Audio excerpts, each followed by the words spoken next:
अध्याय 8 अक्षर ब्रह्म योग भगवत प्राप्ति।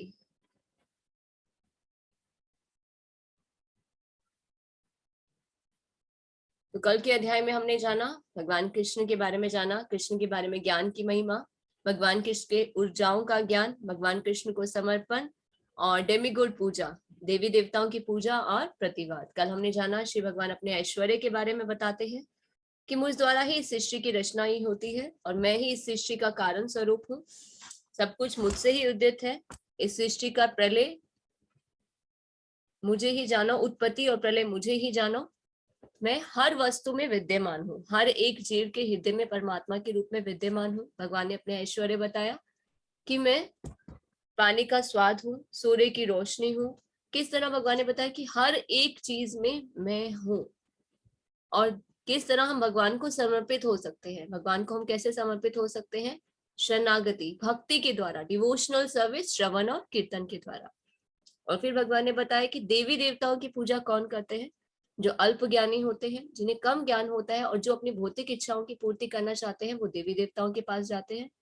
और जो उनकी पूजा करते हैं उनका फल भी मुझे ही मिलता है, पर वो इनडायरेक्ट वे में मेरी पूजा करते हैं। अगर कोई देवी देवता की पूजा करने की आस्था रखता है तो उसकी आस्था को मैं स्थिर करता हूँ और जो उसे चाहिए वो उसे प्रदान करता हूँ। तो देवी देवता भी जो फल हमें प्रदान करते हैं वो भी किसकी कृपा से होता है? वो भी भगवान की कृपा से ही होता है। भगवान के बताते हैं कि जो मेरी भक्ति नहीं करता उसे देवी देवताओं की पूजा और भक्ति करनी चाहिए, क्योंकि जब हम इस जगत में आते हैं तो हम पर देव ऋण होते हैं। इसलिए सभी देवी देवताओं की पूजा करनी चाहिए। किसके अनुसार? वैदिक शास्त्रों के अनुसार। अगर हम भगवान की भक्ति करते हैं, भगवान की पूजा करते हैं, तो हमें अलग से सभी देवी देवताओं की पूजा करने की आवश्यकता नहीं होती। जैसे कि एक वृक्ष होता है, वृक्ष की जड़ में अगर हम पानी डालते हैं तो पूरे पौधे को पोषण मिल जाता है। तो वृक्ष की जड़ कौन है? भगवान। भगवान स्वयं कहते हैं कि जो मेरी पूजा करता है मैं सभी को प्रसन्न कर देता हूं। तो हमें अलग से किसी को भी प्रसन्न करने की आवश्यकता नहीं। फिर आज के अध्याय में हम जानेंगे 8.1। अर्जुन ने कहा, हे भगवान, हे पुरुषोत्तम, ब्रह्म क्या है? आत्मा क्या है? सकाम कर्म क्या है? ये भौतिक जगत क्या है? देवता क्या है? कृपा करके ये सब मुझे बताइए। तो ये प्रश्न तो हमारे मन में भी आता है। आत्मा क्या है? ब्रह्म क्या है? सकाम कर्म किसे कहते हैं? ये भौतिक जगत क्या है? देवता क्या होते हैं? उनकी क्या स्थिति होती है? तो अर्जुन ये प्रश्न पूछ रहे हैं कृष्ण से और कृष्ण उनका उत्तर देंगे। तो 8.2 में अर्जुन फिर से एक और प्रश्न पूछ रहे हैं। हे मधुसूदन। मधुसूदन क्यों कहते हैं? क्योंकि भगवान कृष्ण ने द्वापर युग में मधु नामक राक्षस का वध किया था। तो यहाँ पर कृष्ण को मधुसूदन कहकर संबोधित करते हैं, ताकि अर्जुन ये कहकर इसलिए संबोधित करे हैं कि जिस प्रकार भगवान कृष्ण ने मधु नामक राक्षस का वध किया था, उसी तरह अर्जुन के मन में उठने वाले जितने भी आसुरी प्रश्न हैं, भगवान उनका भी अंत करें। तो अर्जुन क्या प्रश्न पूछ रहे हैं? यज्ञ का स्वामी कौन है? वह शरीर में कैसे रहता है? मृत्यु के समय भक्ति में लगे रहने वाले आपको कैसे जान पाते हैं?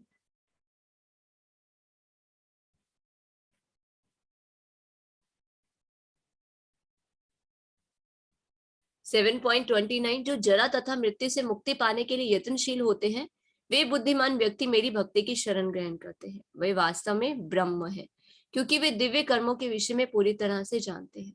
तो वैदिक साहित्यों में ब्रह्म किसे कहा जाता है? जीवात्मा को। जो जीवात्मा है, जीव है, उसे ब्रह्म कहा जाता है और भगवान को पर ब्रह्म कहा जाता है। तो जरा और मृत्यु से मुक्ति पाने के लिए जब हम इस भौतिक जगत में आते हैं तो किस में बन जाते हैं? जन्म मृत्यु के चक्र में बन जाते हैं। जन्म मृत्यु जरा और व्याधि, जो इससे मुक्ति पाने के लिए यत्नशील रहते हैं, ऐसे बुद्धिमान लोग ही भगवान की शरण ग्रहण करते हैं। नहीं तो जिन्हें इनसे मुक्त नहीं होना, वो क्या करते? इसी में इंजॉयमेंट ढूंढते हैं। बोलते कल किसने देखा है, अभी जो जीवन है उसमें इंजॉय कर। तो कोशिश ही नहीं करते भगवान को जानने की। जब कोशिश ही नहीं करेंगे, ज्ञान प्राप्त नहीं करेंगे, तो भगवान को जान नहीं पाएंगे। भगवान को जान नहीं पाएंगे तो भगवान को शरणागत भी नहीं हो पाएंगे। तो सिर्फ बुद्धिमान व्यक्ति जो इस जन्म मृत्यु के चक्र से बाहर निकलना चाहते हैं, सिर्फ वही भगवान को जानने का प्रयास करते हैं। और जो भगवान को जानने का प्रयास करेगा वो भगवान को जान भी पाएगा और भगवान की शरण भी ग्रहण करेगा। तो बुद्धिमान व्यक्ति मेरी भक्ति की शरण ग्रहण करते हैं, वे वास्तव में ब्रह्म है, क्योंकि वे दिव्य कर्मों के विषय में पूरी तरह से जानते हैं। जो मुझ परमेश्वर को पूर्ण चेतना में रहकर मुझे जगत का, देवताओं का, समस्त यज्ञ विधियों का नियामक जानते हैं, वे अपनी मृत्यु के समय भी मुझ भगवान को समझ सकते हैं और जान सकते हैं। तो भगवान क्या बता रहे हैं कि जो मुझे सब कुछ मानते हैं, यज्ञों का स्वामी, देवताओं का परमेश्वर, समस्त यज्ञ विधियों का नियामक, तो जो निरंतर मेरी सेवा में लगे रहते हैं, मेरा स्मरण करते हैं, मृत्यु के समय भी मुझे जान पाते हैं। जैसे कि मृत्यु को हम कैसे कंपेयर कर सकते हैं? एग्जाम से। मृत्यु का समय क्या होता है? एग्जाम होता है। जैसे बच्चे क्या करते हैं एग्जाम में पास होने के लिए? पूरा साल क्या करेंगे? तैयारी करेंगे, ताकि उन्हें एग्जाम में याद आए और वो एग्जाम देने के बाद उसमें पास हो सके। उसी तरह से हमें ये जो मनुष्य योनि मिलती है, किस लिए मिलती है? तैयारी करने के लिए मिलती है। किसकी तैयारी? मृत्यु की तैयारी, मृत्यु के एग्जाम में पास होने के लिए, कि उस समय हमें भगवान याद आए। तो उसके लिए हमें तैयारी कैसे करनी पड़ेगी? इस पूरे जीवन में जो हमें मनुष्य होने मिली, इसमें हमें भगवान का स्मरण करना होगा, भगवान की भक्ति। जब निरंतर भगवान का स्मरण करेंगे, भगवान की भक्ति करेंगे, तो भगवान अपने आप ही मृत्यु के समय याद आएंगे। जैसे बच्चे एग्जाम की प्रिपरेशन करते हैं, तैयारी करते रहते हैं, तो ही एग्जाम के टाइम पे उन्हें सब कुछ याद आता है। तो भगवान क्या बताते हैं कि जो मुझ परमेश्वर को पूर्ण चेतना में रहकर जगत का, देवताओं का, समस्त यज्ञ विधियों का नियामक जानते हैं, मृत्यु के समय भी मुझ भगवान को जान पाते हैं। भगवान ने कहा अविनाशी और दिव्य जीव ब्रह्म कहलाता है, और उसका नित्य स्वभाव अध्यात्म आत्म कहलाता है। जीवों के भौतिक शरीर से संबंधित जो गतिविधि कर्म है, वो सकाम कर्म कहलाते हैं। तो हम कौन है? We are the part and parcel of Krishna. भगवान का स्वभाव कैसा है? दिव्य। और हमारा आत्मा का स्वभाव भी कैसा है? दिव्य। इसलिए हम कौन है? दिव्य जीव है। अविनाशी आत्मा कभी भी नहीं मरती, इसलिए क्या कहते हैं? जीव को ब्रह्म कहा जाता है। उसका स्वभाव भी जो है वो अध्यात्म है। एक्चुअल में जो हमारी कॉन्शियसनेस है वो कैसी है? स्पिरिचुअल है, क्योंकि आत्मा का स्वभाव दिव्य है। तो इसीलिए हमें जब हम कोई भी स्पिरिचुअल एक्टिविटी करते हैं तो हमें सुख की अनुभूति होती, परमानेंट सुख की अनुभूति होती। तो जो इस शरीर से जो भी हम कार्य करते हैं उसे क्या कहते हैं? सकाम कर्म। ये शरीर क्या है? कर्म क्षेत्र है। इस शरीर से जो भी कार्य किए जाते हैं उन्हें सकाम कर्म कहा जाता है। अच्छे कर्म करेंगे तो उसका अच्छा फल मिलेगा, बुरे कर्म करेंगे तो बुरा फल मिलेगा। पर भगवान भगवद गीता में क्या बताते हैं? कृष्ण कर्म करने चाहिए। अपने सभी कर्मों को कर्तव्य समझकर अच्छे से करें, कर्म के फल के प्रति अनासक्त होकर भगवान की भक्ति करें, तो वो सभी कर्म क्या बन जाते हैं? कृष्ण कर्म बन जाते हैं। तो अर्जुन का प्रश्न क्या था? ब्रह्म क्या है? आत्मा क्या है? हम जीव क्या है? हम शरीर नहीं है। हम कौन है? आत्मा है, और अविनाशी है। ये शरीर नष्ट होता है, आत्मा कभी भी नष्ट नहीं होती। ये एक जीवित इकाई है। जब तक ये परमात्मा के पास वापस नहीं पहुंच जाती, तब तक अलग अलग शरीर धारण करती। तो आत्मा का स्वभाव क्या है? अविनाशी और नश्वर। अध्यात्म किसे कहते हैं? ये जीव की प्रकृति है। हमारी आइडेंटिटी क्या है? स्पिरिचुअल है। कर्म किसे कहते हैं? तन की ओर ले जाने वाले कार्य, जो इस शरीर से हम कार्य करते हैं उसे क्या कहते हैं? कर्म कहते हैं। अधिभूत क्या है? ये भौतिक प्रकृति। जब हम इस भौतिक जगत में आते हैं तो प्रकृति के 3 नियमों से बन जाते हैं। कौन से होते हैं? सतोगुण, रजोगुण और तमोगुण। पर हम बंधे तो हुए हैं। आगे भगवत गीता में भगवान बताएंगे कि किस प्रकार हम इन 3 नियमों से बाहर निकल सकते हैं, इस बंधन को हम तोड़ सकते हैं, शुद्ध सत्वगुण में हम कैसे आ सकते हैं। सुप्रीम डेमी गॉड क्या है? यूनिवर्सल फॉर्म, जिसमें सभी देवता शामिल हैं। भगवान आगे अर्जुन को अपने यूनिवर्सल फॉर्म भी दिखाएंगे, जिसमें अर्जुन सब कुछ देख पाएंगे। भूत, भविष्य, वर्तमान, सभी देवी देवता, ब्रह्मांड, सब कुछ भगवान के उस विराट रूप में दर्शन कर पाएंगे। आदि यज्ञ किसे कहते हैं? परमात्मा। यज्ञ का परम भोक्ता कौन है? परमात्मा। परमात्मा कहाँ रहते हैं? सभी के दिल में रहते हैं, हृदय में रहते हैं। भगवान गोलोक वृंदावन में भी रहते हैं। जितने हमसे वो दूर है उतने हमसे पास भी है। वो कैसे? वो हर एक जीव के हृदय में परमात्मा के रूप में विराजमान है। कोई भी चेतन वस्तु जिसमें प्राण है, चेतना है, उसके हृदय में भगवान परमात्मा के रूप में है। क्योंकि परमात्मा ही क्या करते हैं? चेतना प्रदान करते हैं, तभी हमारा शरीर कार्य कर सकता है। परमात्मा आत्मा को चेतना देते हैं, जिससे वो पूरा शरीर कार्यरत होता है। मृत्यु के समय कृष्ण को कैसे याद किया जा सकता है? जीवन भर स्मरण का अभ्यास करके। एग्जाम की तैयारी कैसे करेंगे? उसकी तैयारी करके पहले से प्रिपरेशन करना होगा। तो ये जीवन क्या है? एक प्रिपरेशन है। और मृत्यु क्या है?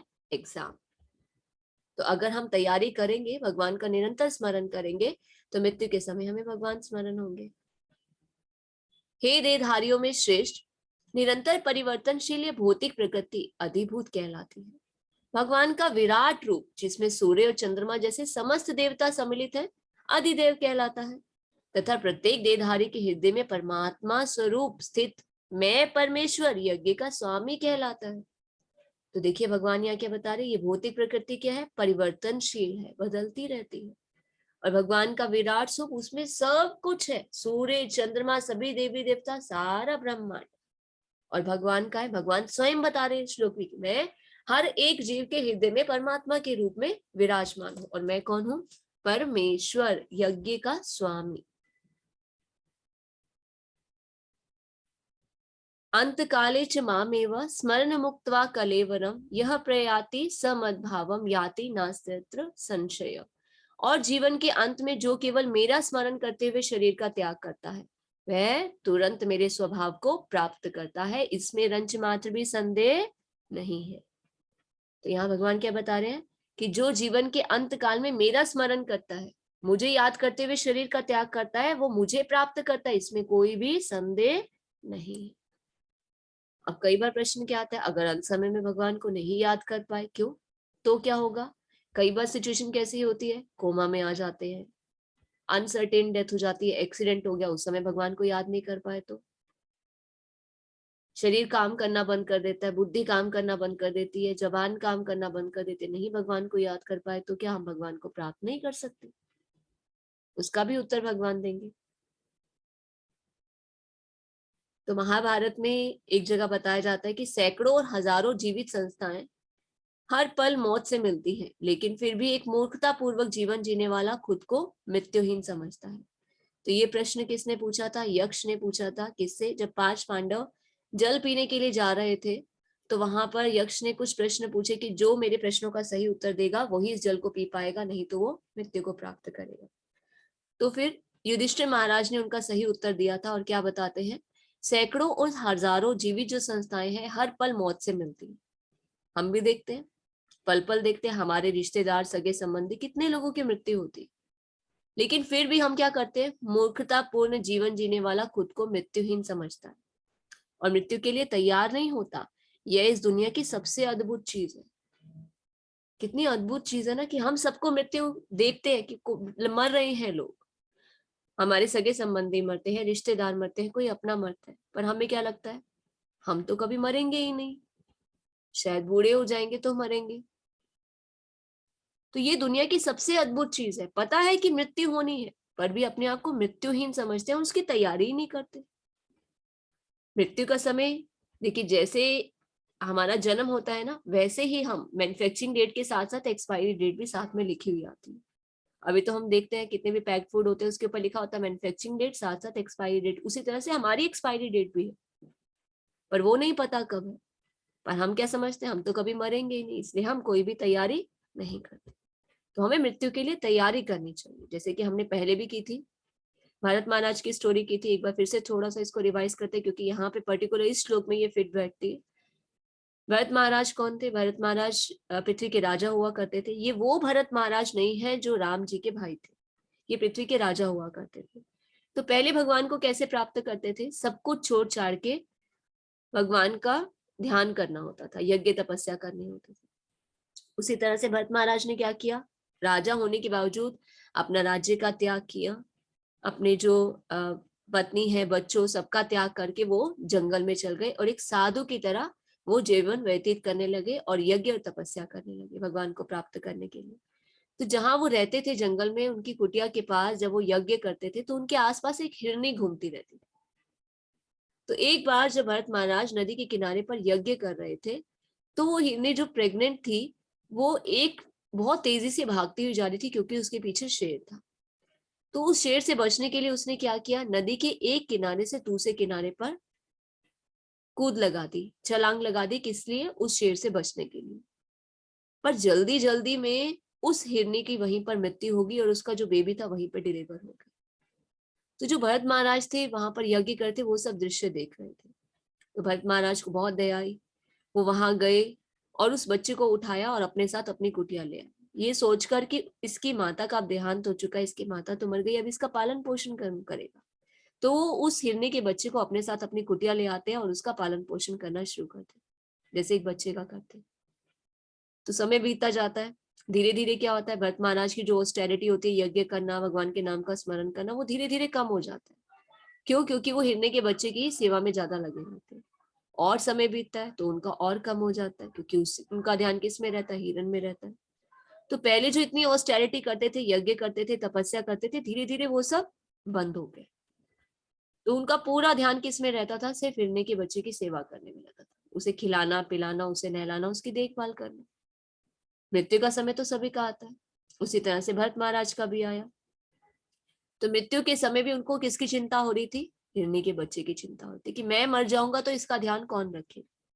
तो भगवान क्या बताते हैं, हे कुंती पुत्र, शरीर त्यागते समय मनुष्य जिस जिस भाव का स्मरण करता है वह उस भाव को निश्चित रूप से प्राप्त करता है।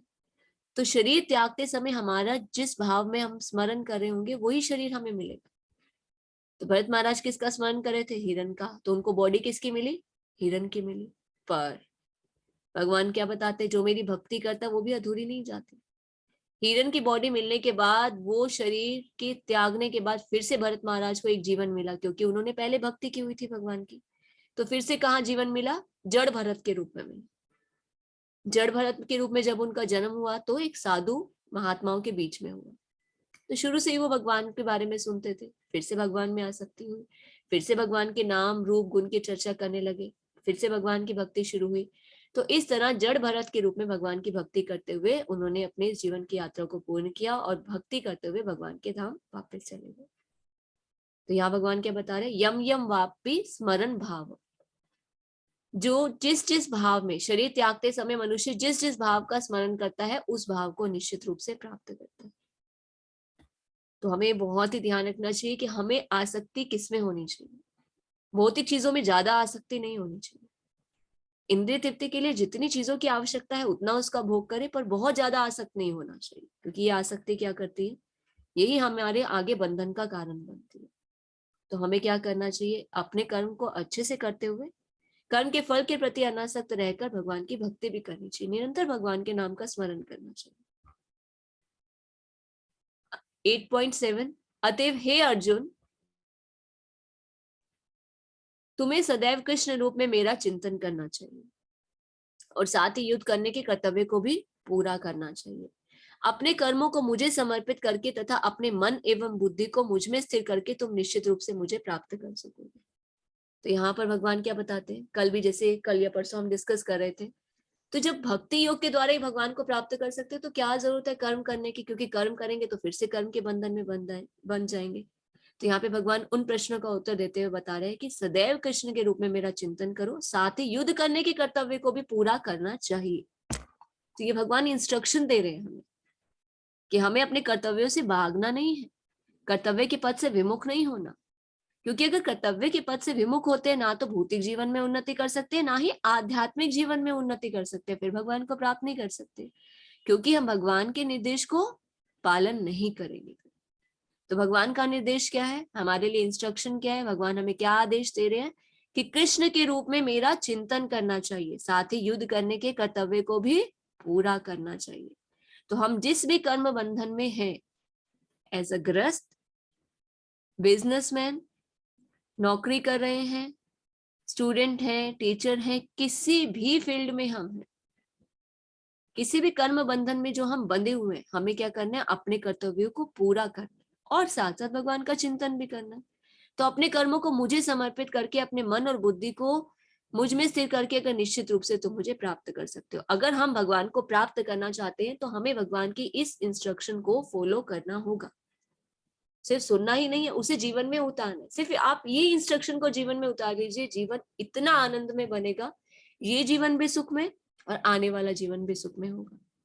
क्योंकि हमारे पास क्या है, गोल, क्या गोल है कि अपने कर्तव्य अच्छे से करने और उनके कर्मों के फल भगवान को समर्पित कर देने की, हे प्रभु मैंने अपना बेस्ट दिया, अब आपकी कृपा से मुझे जो भी मिलेगा मैं उसमें संतुष्ट हूँ। मन और बुद्धि को भगवान की सेवा में लगाए तो निश्चित रूप से भगवान को प्राप्त करेंगे, क्योंकि भगवान स्वयं बता रहे कि जो मेरी इस इंस्ट्रक्शन को फॉलो करता है वो मुझे प्राप्त करता है। तो इसमें हमें कुछ भी हेरफेर नहीं करना है। अपने कर्तव्य अच्छे से करने हैं, कर्म के फल को भगवान को समर्पित करना है और अपने मन को भगवान की सेवा में लगाना है, भगवान का चिंतन करना है, बस। जिस तरह से प्रहलाद महाराज ने किया। प्रहलाद महाराज कौन थे? हिरण्यकशिपु के पुत्र थे सतयुग में। हिरण्यकशिपु कौन था? एक राक्षस था। राक्षस कुल में जन्म हुआ प्रहलाद महाराज का। राक्षस बहुत ही उत्पात मचा रहा था। हिरण्यकशिपु जो था उसने इतना उत्पात मचाया था कि किसी को भी भगवान की भक्ति नहीं करने देता था, भगवान के नाम का स्मरण नहीं करने देता था। वो अपने आप को भगवान समझता था। तो जब उनकी पत्नी कयादु जो थी वो गर्भवती हुई तो सभी देवी देवताओं को डर होने लगा कि अब राक्षस तो ऑलरेडी इतना उत्पात मचा रहा है, अगर इसका पुत्र भी राक्षस निकला तो वो तो और भी ज्यादा उत्पात मचाएगा। तो उन्होंने क्या किया? कयादु को किडनैप किया कि अब इसके पुत्र का हम वध कर देंगे कि एक और राक्षस ना पैदा हो। पर वो किसकी शेल्टर में थी? नारद मुनि की। तो नारद मुनि ने सब कुछ भांप लिया। नारद मुनि ने बोला नहीं, इनका पुत्र राक्षस नहीं होगा, वो एक भक्त होगा। तो फिर देवी देवता जो थे वो सब संतुष्ट हो गए और नारद मुनि को उन्हें छोड़कर वहां से चले गए। तो जो उनकी माता थी प्रहलाद महाराज की, हिरण्यकशिपु की पत्नी थी कयादु, वो किसके शेल्टर में रही? नारद मुनि के। तो नारद मुनि कौन है? भगवान के भक्त। संत के पास रही तो संत की वाणी कैसे? भगवान के बारे में बोलना। और वो क्या करते थे? भगवान के बारे में उन्हें बताया करते थे, भगवान की लीलाएं, भगवान के नाम गुण और रूप की चर्चा करते थे। और एक माता के गर्भ में जब शिशु होता है ना, वो सब कुछ सुन रहा होता है। ये गर्भदान संस्कार भी बताया जाता है, हमारे शास्त्रों में इसका वर्णन है कि जब भी बच्चा गर्भ में होता है तो माता को क्या करना चाहिए? भगवान से संबंधित सभी क्रियाकलाप करने चाहिए, भगवान के बारे में सुनना चाहिए, ताकि बच्चे की भी जो मनोस्थिति है वो वैसी बनती है। उसी तरह से जब कयादु ने भगवान के बारे में सुना तो ये जो पुत्र उनका उत्पन्न हुआ प्रहलाद, ये कौन था? भगवान का भक्त था, भगवान की बहुत ही भक्ति करता था, भगवान के नाम का स्मरण करता था। जिस तरह से हम अपने बच्चों को स्कूल भेजते हैं, उसी तरह से राक्षस भी क्या करते थे? अपने बच्चों को गुरुकुल भेजा करते थे। गुरुकुल सिस्टम था, ये तो स्कूल सिस्टम अभी हुआ। तो राक्षस गुरुकुल भेजते थे तो वहां भी वो सभी चीजें पढ़ते थे। पर जब ब्रेक टाइम होता था तो क्या करते थे? भगवान के नाम का कीर्तन करते थे, क्योंकि भक्त का स्वभाव क्या होता है? जो समय बचा वो ज्ञान दूसरों को भी बांटेंगे और खुद भी भक्ति करेंगे। तो अपने सभी मित्रों के साथ भगवान के नाम रूप और गुण की लीला करते थे, भगवान का नाम का स्मरण करते हुए सभी नाचते गाते थे। फिर जब एक बार गुरुकुल से वो अपने पिता के पास आते हैं तो वो अपने पिता जो है हिरण्यकशिपु है, उनसे पूछते हैं कि तुमने गुरुकुल में क्या सीखा? तो वो बताते हैं अपने पिता को कि भगवान ही सब कुछ है। वो ये नहीं बताते कि मैंने और चीजें सीखी, बता रहे थे, पर साथ साथ ये भी बता रहे थे कि पिताजी भगवान ही सब कुछ है, वही सभी चीजों के कारण स्वरूप है, हमें उनकी भक्ति करनी चाहिए, तभी हम उनको प्राप्त कर सकते हैं। तो जो एक श्लोक है श्रवणम कीर्तनम विष्णु स्मरणम, ये प्रहलाद महाराज ने ही अपने पिता को बताया था कि भक्ति के जो अंग है, नवदा भक्ति जिसे कहा जाता है, 9 अंग, आगे हम जानेंगे कि 9 अंगों के द्वारा हम भगवान को प्राप्त कर सकते हैं, जिसमें 2 सबसे जो टॉप मोस्ट है वो कौन है? कौन से हैं? श्रवण और कीर्तन। श्रवण का क्या मतलब होता है? भगवान के बारे में सुनना। और कीर्तन का क्या मतलब होता है? हरे कृष्ण महामंत्र का जप करना। तो ये प्रहलाद महाराज द्वारा दी गई शिक्षाएं हैं। तो हिरण्यकशिपु थे, वो क्या कर रहे थे? हिरण्यकशिपु को जब पता चला कि उनका पुत्र भगवान की भक्ति कर रहा है, ऐसे तो मुझे कोई भी भगवान नहीं मानेगा, तो उन्होंने उनको मारने का प्रयास किया।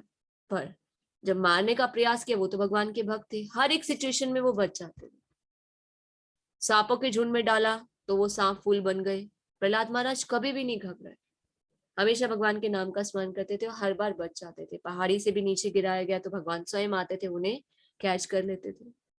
यहाँ तक कि होलिका, जो कि प्रहलाद हिरण्यकशिपु की बहन थी, जिसे वरदान मिला था कि आग में नहीं जल सकती, होली से पहले एक दिन होलिका दहन होता है, ये वही होलिका, हिरण्यकशिपु की बहन जिन्हें वरदान प्राप्त था कि आग में नहीं जल सकती।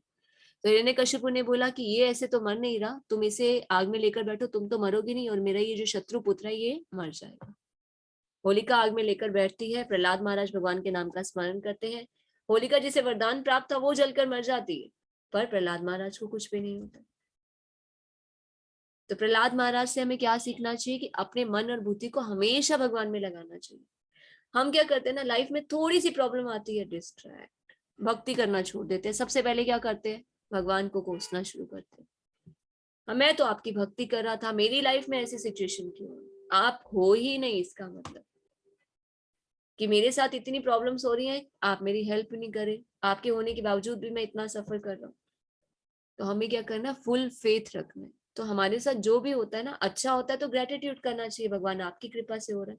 बुरा होता है तो वो हमारे कर्मों के फल है। देखिए कर्मों के फल तो हमें काटने ही काटने, पर जब हम भगवान की भक्ति करते हैं तो क्या होता है, उन कर्मों के फल हमें थोड़े से काटने पड़ते हैं।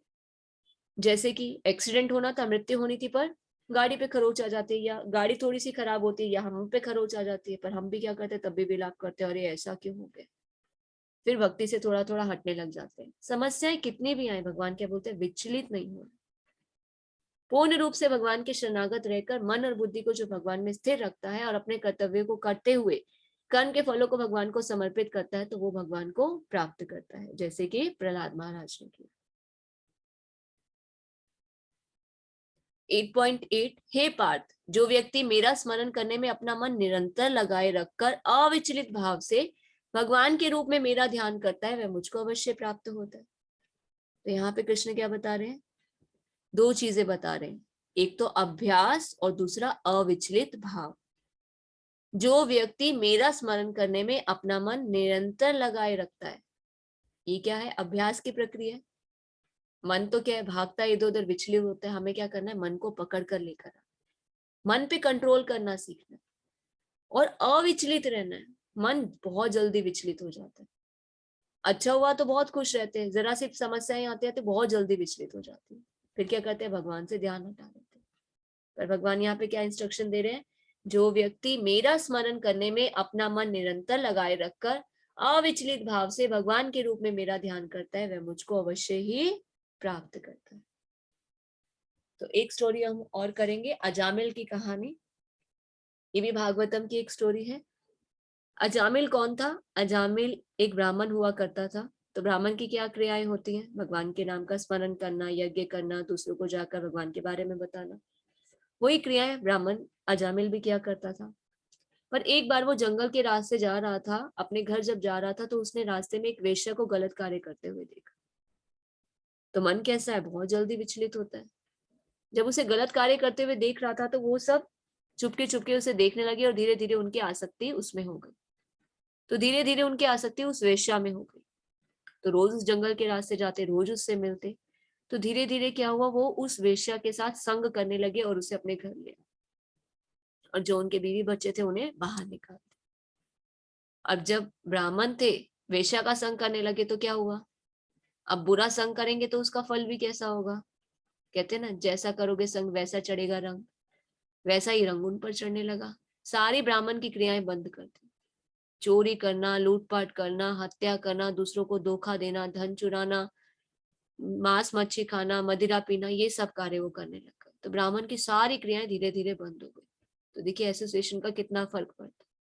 हम बुरे नहीं होते, संग बुरा होता है तो हमारे अंदर बुरी आदतें आती। तो इसलिए बी अलर्ट। हमेशा हमारी पहचान किससे होती है, हमारे संग से होती है। तो बहुत ही चूजी हमें होना चाहिए, देखना चाहिए, इससे तो अकेले रहना अच्छा है। बुरा संग करने की बजाय अकेले रहे। अरे अकेले भी क्या, भगवान साथ में है ना, परिवार के सदस्य होते हैं, भगवान साथ में होते तो अकेले का। तो हमेशा बुरे संग से बचना चाहिए। तो अजामिल बुरे संग में आकर क्या करने लगा, बुरे कार्य करने लगा। तो उसके यहाँ बहुत सारे जो बच्चे उत्पन्न हुए। तो उसके यहाँ जब सबसे छोटा पुत्र उत्पन्न हुआ, 10वां पुत्र जब उत्पन्न हुआ, तो वहां पर जंगल के रास्ते कुछ साधु जा रहे थे। तो घर में जब पुत्र उत्पन्न होता है तो कुछ तैयारी होती है। तो जो साधु थे उन्होंने पूछा, अजामिल बाहर थे तो उन्होंने पूछा कि क्या तुम्हारे घर में कुछ उत्सव है। तो अजामिल ने बताया, हाँ मेरे घर में पुत्र का जन्म हुआ। तो उन साधु महात्मा ने पूछा कि आपने उसका क्या नाम रखा है। तो अजामिल ने बोला, नाम तो अभी कुछ भी नहीं रखा, आप बता दीजिए। तो उन साधु महात्माओं ने बोला कि तुम उसका नाम नारायण रखो, क्योंकि साधु महात्मा थे, भगवान का हमेशा ध्यान करते थे। तो उन्होंने ने क्या सजेस्ट किया कि उसका नाम नारायण रख दो। तो उन साधु महात्माओं के कहने पर अजामिल ने अपने पुत्र का नाम नारायण रखा। तो जो सबसे छोटा पुत्र होता है ना, हमेशा उसके साथ ज्यादा आसक्ति होती है, अटैचमेंट ज्यादा होती है। तो नारायण जो था उसकी, अजामिल जो था उसकी अटैचमेंट सबसे ज्यादा अपने छोटे पुत्र से, नारायण से थी। तो पूरा दिन उसी के साथ टाइम स्पेंड करता था। नारायण इधर आओ, नारायण खाना खाते हैं, नारायण तुम्हें नहलाता हूँ, नारायण चलो घूमने चलते हैं, नारायण मुझसे बात करो। तो पूरा दिन नारायण नारायण नारायण नारायण ही कहता रहता था। तो देखिए मृत्यु का समय सभी का आता है, उसी तरह से अजामिल का भी है। तो मृत्यु के समय भी वो किसे याद कर रहा था, नारायण को, नारायण नारायण। और जब मृत्यु का समय आता है तो क्या होता है, स्थूल शरीर तो यहीं पे रह जाता है जो पंचभूत से बना होता है। जो सूक्ष्म शरीर होता है ना, उसे यमदूत आकर लेकर जाते हैं। फिर उस सूक्ष्म शरीर को यातनाएं दी जाती। तो उसका मृत्यु का समय आया तो वहां पर यमदूत प्रकट हो गए, पर वो नाम किसका ले रहा था? नारायण का।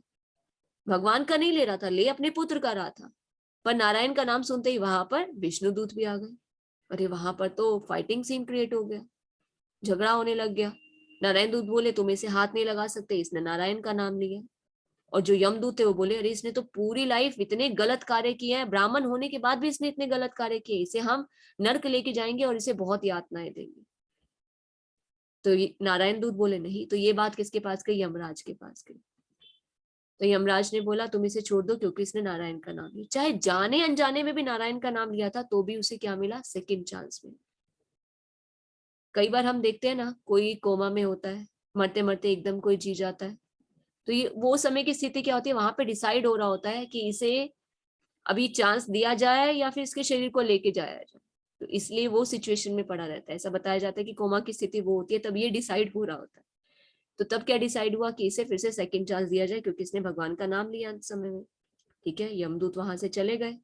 और फिर जब उसे सेकंड चांस मिला तो उसे बुद्धि आई कि मैंने तो पूरी लाइफ अपना ब्राह्मण होने के नाते कितने गलत कार्य किए। पर उसे जब फिर से स्मृति आई तो उसने क्या किया? सब कुछ छोड़ छाड़ कर हरिद्वार चला गया और वहां जाकर भगवान की भक्ति करने लगा। तो फिर अपने उसने बचा खुचा जो जीवन था से भगवान की भक्ति करने में लगाया, और फिर भगवान की भक्ति करते हुए लास्ट में कहाँ पहुंचा? भगवान के धाम, भगवत धाम पहुंचा। तो वहां से भगवान के धाम से यान आया और उसे स्वयं अपने साथ लेकर गए। तो देखिए इससे क्या पता चलता है, जाने अनजाने में भी अगर भगवान का नाम लिया जाता है तो उससे भी क्या स्थिति होती है। पहले क्या होता था ना, पहले घर में बच्चों के नाम भगवान के नाम पर इसीलिए रखे जाते थे कि अनजाने में से कम भगवान को याद तो करें। पर अब हमें क्या चाहिए? वेस्टर्न कल्चर, जिसका अर्थ भी नहीं पता होता है, ऐसे नाम रखते हैं। तो ये नाम रखने की जो प्रथा थी ये बहुत ही अच्छी थी, पर अभी सब कुछ चेंज हो चुका है। तो हमें क्या करना चाहिए? अजामिल की स्टोरी से हमें क्या सीखने को मिलता है कि हम अगर निरंतर भगवान की भक्ति करते रहते हैं, एश्योर्ड है कि भगवान हमें लास्ट टाइम पे याद आएंगे। नारायण अजामिल को भगवान याद नहीं आए। अजामिल ने पहले भक्ति की थी, पर जो उसने नाम लिया था भगवान का, तो भगवान ने उसे फिर से चांस दी। तो अजामिल का तो सेकंड चांस मिला, हमें नहीं पता कि हमें सेकंड चांस मिलेगा कि नहीं मिलेगा। तो हमें क्या करना है? अपने जीवन को व्यर्थ नहीं करना, तो भगवान की वाणी को अपने जीवन में उतारना है। बहुत सारे लोग मिलेंगे जीवन में, कोई कुछ बोलेगा, कोई कुछ बोलेगा, पर हमें क्या करना है? भगवान की वाणी को सुनना है कि भगवान हमसे क्या कहना चाहते हैं और उसे अपने जीवन में उतारने का प्रयास करना है। तो भगवान हमसे क्या कहते हैं कि जो अपने कर्तव्य को अच्छे से करता है और कर्म के फल को मुझे समर्पित करता है और अपना मन और बुद्धि मुझ में लगाता है, वो मुझे प्राप्त होता है। तो भगवान को कैसे प्राप्त करते हैं? बहुत ही सिंपल तरीका, कर्तव्य अच्छे से करें, कर्म के फल भगवान को समर्पित करें और साथ साथ भगवान की भक्ति भी करें। 8.9 मनुष्य को चाहिए कि परम पुरुष का ध्यान सर्वज्ञ, पुरातन, नियंता, लघुतम से भी लघुतर, प्रत्येक के पालन करता, समस्त भौतिक बुद्धि से परे, अचिंत्य तथा नित्य पुरुष के रूप में करे। वे सूर्य की भांति तेजवान है और इस भौतिक प्रकृति से परे दिव्य स्वरूप है। तो यहाँ पे भगवान का क्या बताया जा रहा है? स्वरूप। कुछ लोग क्या कहते हैं? भगवान निराकार है, भगवान का आकार ही नहीं है, भगवान तो एक ज्योति है। अरे भगवान तो स्वयं बता रहे हैं कि मेरा स्वरूप है। मनुष्य को क्या चाहिए? कि परम पुरुष का ध्यान सर्वज्ञ, पुरातन, नियंता, लघुतर से भी लघुतर, प्रत्येक के पालन करता, समस्त भौतिक बुद्धि से परे, अचिंत्य, नित्य पुरुष के रूप में करे। तो यहाँ भगवान अपने कौन से रूप का वर्णन करे? साकार रूप। भगवान कैसे है? सूर्य की भांति तेजवान है और इस भौतिक प्रकृति से परे दिव्य स्वरूप है। भगवान का कौन सा स्वरूप है? टू हैंडेड श्याम सुंदर फॉर्म। हाथ में बांसुरी बजाते हैं, सिर पर मोर पंख लगाते हैं, पीतांबर वस्त्र धारण करते हैं, वैजंती माला धारण करते हैं। भगवान का कलर कौन सा है? ब्लैकिश ब्लू कलर, श्याम सुंदर फॉर्म।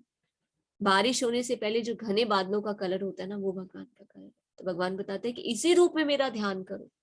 जब भगवान बता रहे हैं कि मेरा साकार रूप है, इसी रूप में ध्यान कर, तो क्यों भगवान को निराकार समझे? तो भगवान की इसी रूप में पूजा करनी चाहिए। ये भगवान का एटर्नल फॉर्म है। गोलोक वृंदावन में भगवान इसी स्वरूप में रहते हैं और भगवान बताते हैं कि हमें इसी स्वरूप में भगवान की पूजा करनी चाहिए, अपने मन और बुद्धि को इसी स्वरूप में लगाना चाहिए। 8.14 जो हमेशा मुझे बिना विचलित हुए याद करता है, उसके लिए भक्ति सेवा में निरंतर लगे रहने के कारण हे पृथा के पुत्र, मुझे प्राप्त करना आसान है। तो यहाँ पर भगवान क्या बता रहे हैं कि जो बिना विचलित हुए, तो हमें विचलित नहीं होना। जीवन में समस्याएं तो आएंगी ही आएंगी। ये भौतिक जगत क्या है? दुखालयम अशाश्वतम, दुखों का घर है। समस्या ना चाहकर भी आएगी, पर विचलित नहीं होना। समस्या आए तो क्या समझ लेना चाहिए? हमारे कर्मों के फल है, हमें भुगतने ही है। सुख और दुख तो गर्मी सर्दी जैसे होते हैं, आते और चले जाते हैं, पर विचलित नहीं होना, हमेशा भगवान की भक्ति में लगे रहना है।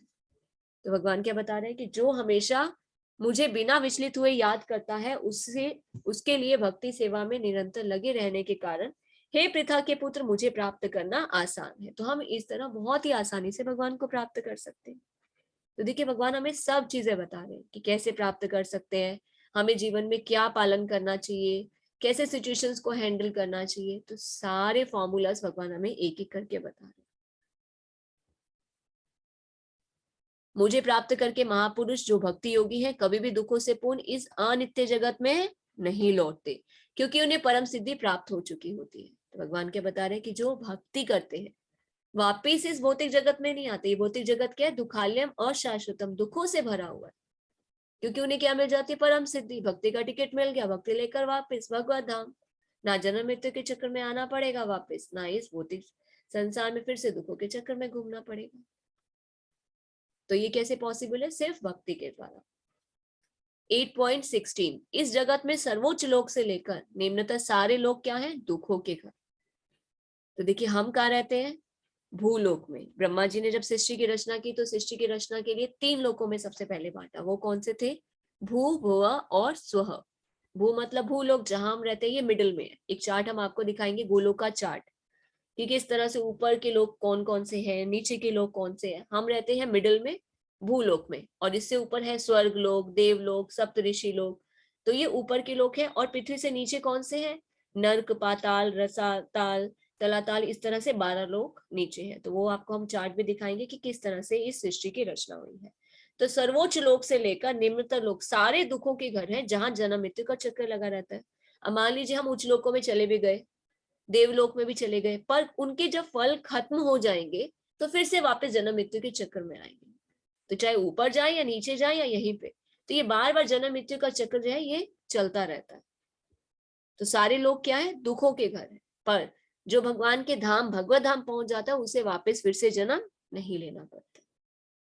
तो इस पृथ्वी में क्या होता है? युद्ध चलते रहते हैं। ऊपर स्वर्ग में भी युद्ध चलते हैं। नर्क में क्या? नर्क में तो सिर्फ यातनाएं ही यातनाएं मिलती है।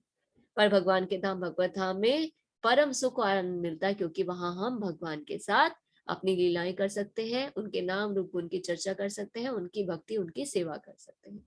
तो जो भगवान के धाम, भगवत धाम पहुंच जाता है, वो वापिस इस संसार में कभी भी जन्म नहीं लेता। 8.17 से 19 तक मानव गणना के द्वारा ब्रह्मा की एक दिन की अवधि 8640000000 वर्ष है। तो हम ब्रह्मा जी की अवधि कितनी है? 100 वर्ष की बताई जाती है, पर वो हमारे 100 वर्ष नहीं है, ये कैलकुलेशन अलग है। तो ब्रह्मा जी की एक दिन की अवधि हमारे ये मानव वर्ष है जो आपके स्क्रीन पर दिख रहे हैं। तो जब ब्रह्मा जी का एक दिन प्रकट होता है, तो जीवों की ये भीड़ अस्तित्व में आती है।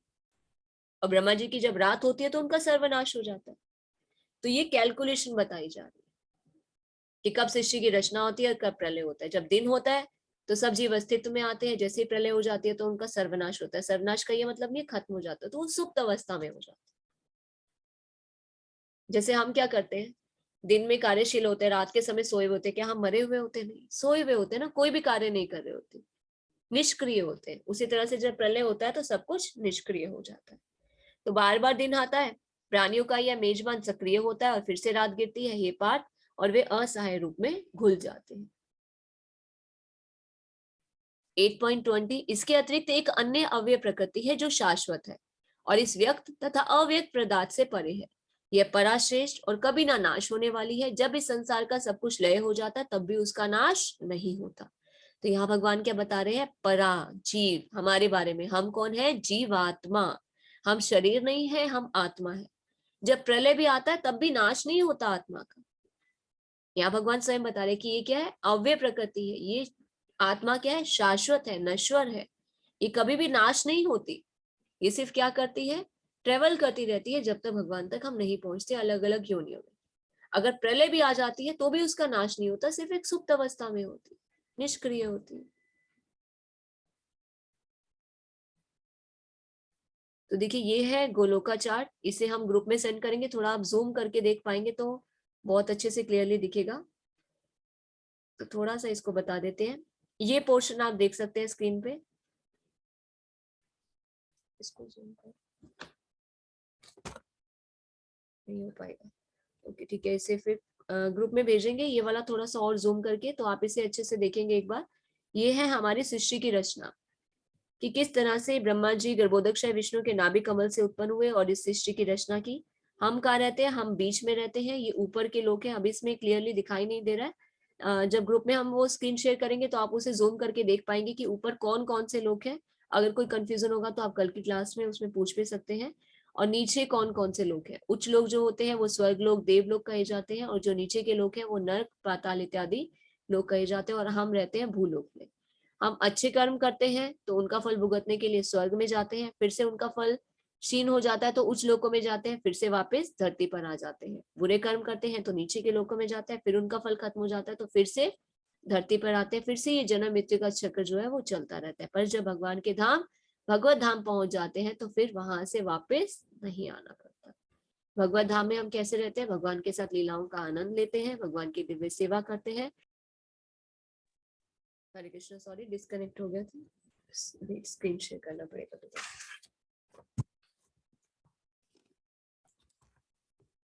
भगवत धाम कैसा है, देखिए हमें वहां जाना है, तो कहीं हम जाते हैं तो हमें पहले उसके बारे में पता होना चाहिए कि वो कैसा दिखता है, वहां क्या क्या चीजें होती हैं। तो भगवत धाम में हम कौन से स्वरूप में रहते हैं, चतुर्भुज स्वरूप में हम वहां रहते हैं। हर एक जीव जो है वो चेतन है, जीव ही नहीं, यहाँ तक कि कण कण चेतन है। यहाँ पर धूल के कण में चेतना नहीं है, वहां पर धूल के कण में पेड़ पौधे पत्ती सभी आपस में बात भी कर सकते हैं, ऐसा वर्णन है। अगर आप पढ़ना भी चाहते हैं तो भगवत गीता के भागवतम के 3 स्कंद के 15वें अध्याय में आप देख सकते हैं श्री भगवान का साम्राज्य। तो ये पूरा चैप्टर में लिखा हुआ है कि वैकुंठ कैसा है। वो चिंतामणि से बना हुआ है, कल्प वृक्ष है वहां पर, वहां भी कुछ भी कार्य नहीं करना पड़ता। वहां पर सिर्फ सोचने मात्र से कि ये जो चाहिए वो सामने प्रकट हो जाता है। और चिंतामणि से जितने अनमूल अमूल्य रत्न होते हैं, पूरा का पूरा भगवत धाम उसी रत्नों से जड़ा हुआ है। और वहां पर कोई भी बिजली और प्रकाश नहीं है, क्योंकि वो पूरा का पूरा जो गोलोक वृंदावन है सिर्फ भगवान के शरीर से निकलने वाले तेज से ही प्रकाशित होता है। और ऐसा भी बताया जाता है कि वहां पर हर किसी के पास अपने अपने स्पेशल विमान होते हैं। वो यहाँ जैसे लोहे के विमान नहीं, बहुत ही हीरे जवाहरात से जड़े हुए अमूल्य रत्नों से जड़े हुए विमान होते हैं। और वहां पर सभी क्या करते हैं, सिर्फ भगवान की महिमा का गान करते हैं।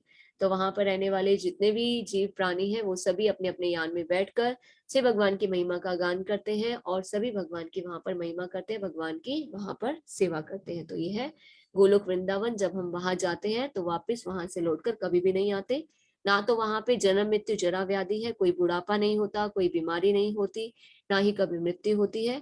और वहां भगवान के साथ अपने प्रेम संबंध को स्थापित कर सकते हैं, भगवान के साथ लीलाओं का आनंद ले सकते हैं।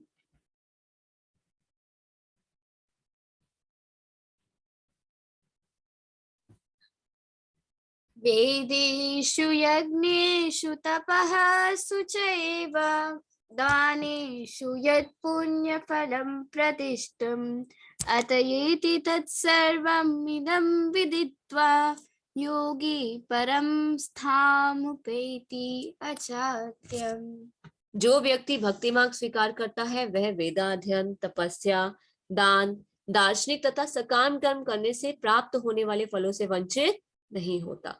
तो वह मात्र भक्ति संपन्न करके इन समस्त फलों की प्राप्ति करता है और अंत में परम नित्य धाम को प्राप्त करता है। तो देखिए भगवान यहाँ क्या बता रहे कि जो भक्ति मार्ग स्वीकार करता है तो किसी भी चीज से वंचित नहीं होता। अगर हम वेदाध्ययन नहीं कर पा रहे, तपस्या नहीं कर पा रहे, दान नहीं कर पा रहे, सकाम कर्म नहीं कर पा रहे, उन सब के फल भी भक्ति करने से मिल जाते हैं, तो हम उन फलों से भी वंचित नहीं होते।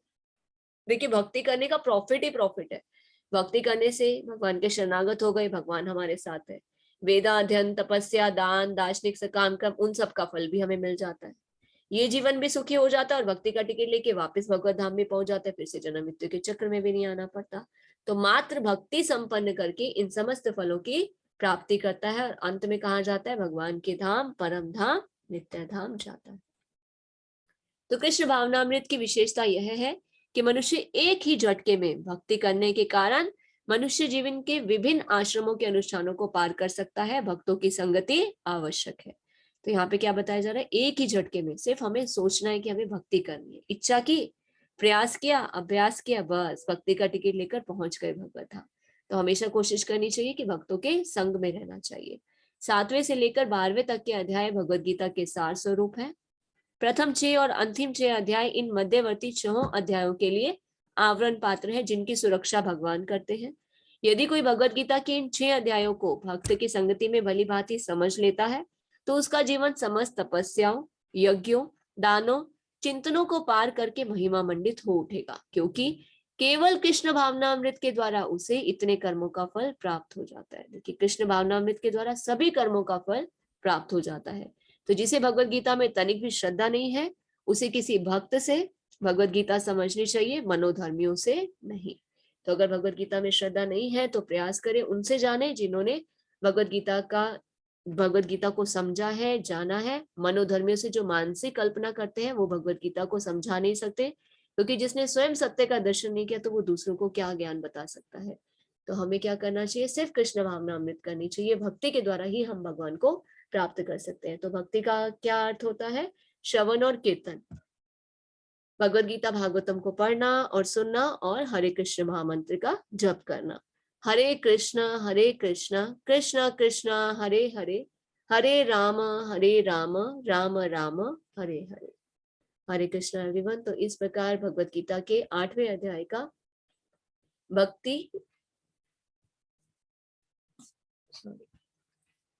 भगवत गीता के 8वें अध्याय भगवत प्राप्ति का भक्ति वेदांत तात्पर्य पूर्ण हुआ। हरे कृष्ण। अगर किसी का कोई भी प्रश्न है तो वो चैट बॉक्स में भी ड्रॉप कर सकते हैं, हैंड रेज भी कर सकते हैं।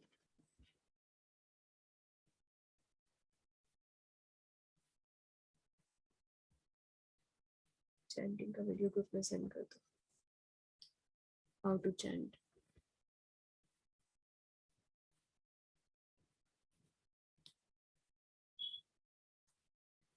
हरे कृष्णा मोहन कृष्ण साहू प्रभु जी, यूट्यूब का लिंक ओके, रिकॉर्डिंग हम ग्रुप में डाल देंगे प्रभु जी। अच्छा, आप उस टाइम पे पूछ रहे थे 9:20, यूट्यूब लिंक नहीं डाला,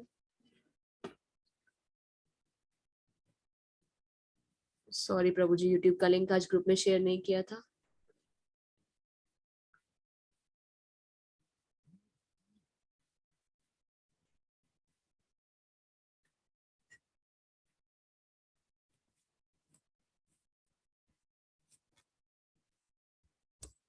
हरे कृष्णा दर्शन मौर्य प्रभु जी।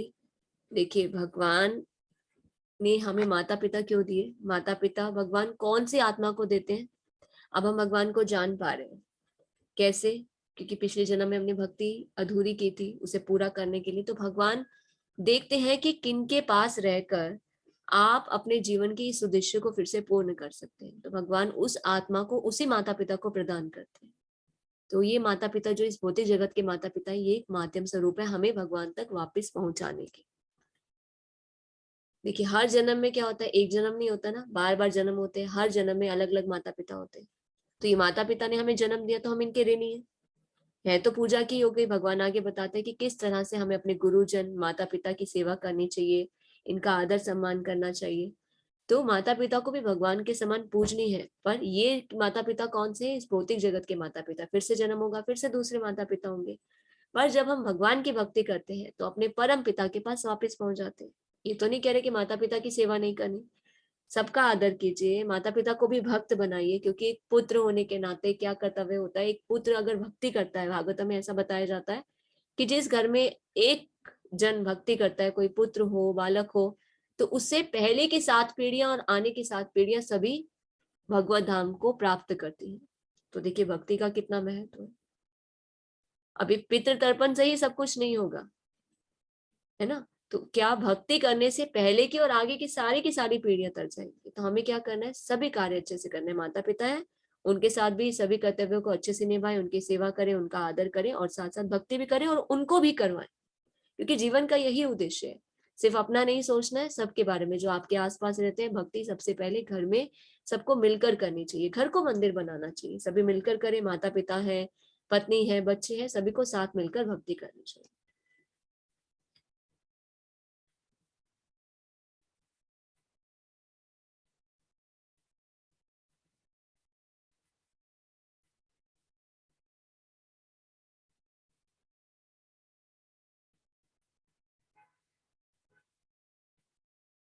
हरे कृष्णा। गीत माता जी, देखिए, वैसे तो मनु संहिता में बताया जाता है, भागवतम में यही बताया जाता है कि लेडीज को घर पे रहना चाहिए, गृहस्थी जीवन को अच्छे से संभालना चाहिए। पर कई बार घर की सिचुएशन ऐसी होती है कि जॉब करनी पड़ती है, तो कर सकते हैं, तो हमें ध्यान रखना चाहिए कि हम अपनी जिम्मेदारी भी अच्छे से निभाएं और भक्ति भी कर सके। तो वैसे भी माता जी तो बहुत स्मार्ट होती है, किस तरह से सभी चीजों को हैंडल करना है, तो ये हम कर सकते हैं। इच्छा, प्रयास और अभ्यास के द्वारा, practice makes a man perfect. तो हम सभी चीजों को अच्छे से कैसे संभाल पाए। देखिए, अगर जरूरत नहीं है तो बाहर नहीं जाए। अगर में पति अच्छे से कमा कर लेकर आते हैं, उससे सब कुछ अच्छा चलता है, तो क्या जरूरत है घर गृहस्थी को छोड़कर, बच्चों को छोड़कर बाहर जाने की। तो घर को, बच्चों को अच्छे से संभाले, वही जीवन का उद्देश्य है। अगर कुछ घर में ऐसी प्रॉब्लम्स है कि जरूरत है बाहर जाने की, करने की, तो हम कर सकते हैं।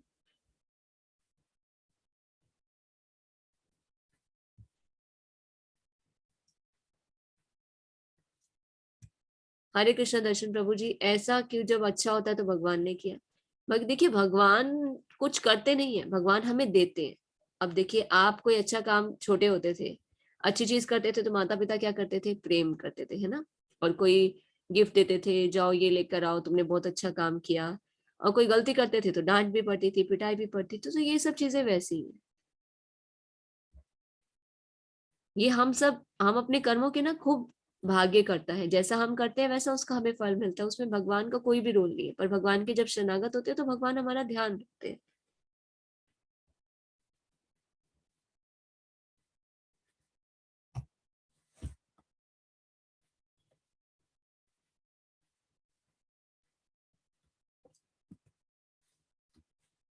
हरे कृष्णा हर्ष प्रभु जी, 13 जनवरी को एकादशी है। तो कई बार क्या होता है, 2 दिन होती है, तो आप क्या करें ना, वैष्णव कैलेंडर, वैष्णव ऐप है, एक वैष्णव कैलेंडर करके ऐप है, उसे प्ले स्टोर से डाउनलोड कर ले। तो उसमें ना आप जहाँ रहते हैं उस सिटी के हिसाब से आपको पता चल जाएगा। कई बार होता है ऐसे सिचुएशन कि कहीं 12 को होती है, कहीं 13 को होती है, तो सिटी स्टेट वाइज होता है। तो आप उस ऐप को डाउनलोड कर लीजिए, आप कहाँ रहते हैं, तो उस अकॉर्डिंग आपको पता चल जाएगा, मतलब कब है। वैसे तो 13 को बता रहे हैं। और एकादशी का फास्ट 12 PM से स्टार्ट नहीं प्रभु जी, 13 सुबह से करते हैं, सुबह से शुरू होता है फास्ट। पर एकादशी के लिए थोड़ा हायर स्टैंडर्ड क्या होता है कि शाम के बाद कोशिश करनी चाहिए, नहीं खाना चाहिए, सूर्यास्त के बाद खासकर राइस नहीं खाना चाहिए। वैसे 13 जनवरी से करते हैं, मतलब जिस दिन एकादशी है उसी दिन करते हैं। हरे कृष्णा राजेश प्रभु जी, आप अपना अनुभव शेयर करना चाहते हैं। आपको 29 दिसंबर को भोपाल जाना था और अपने क्षेत्र से ट्रेन के समय से 3 घंटे पहले निकल गया।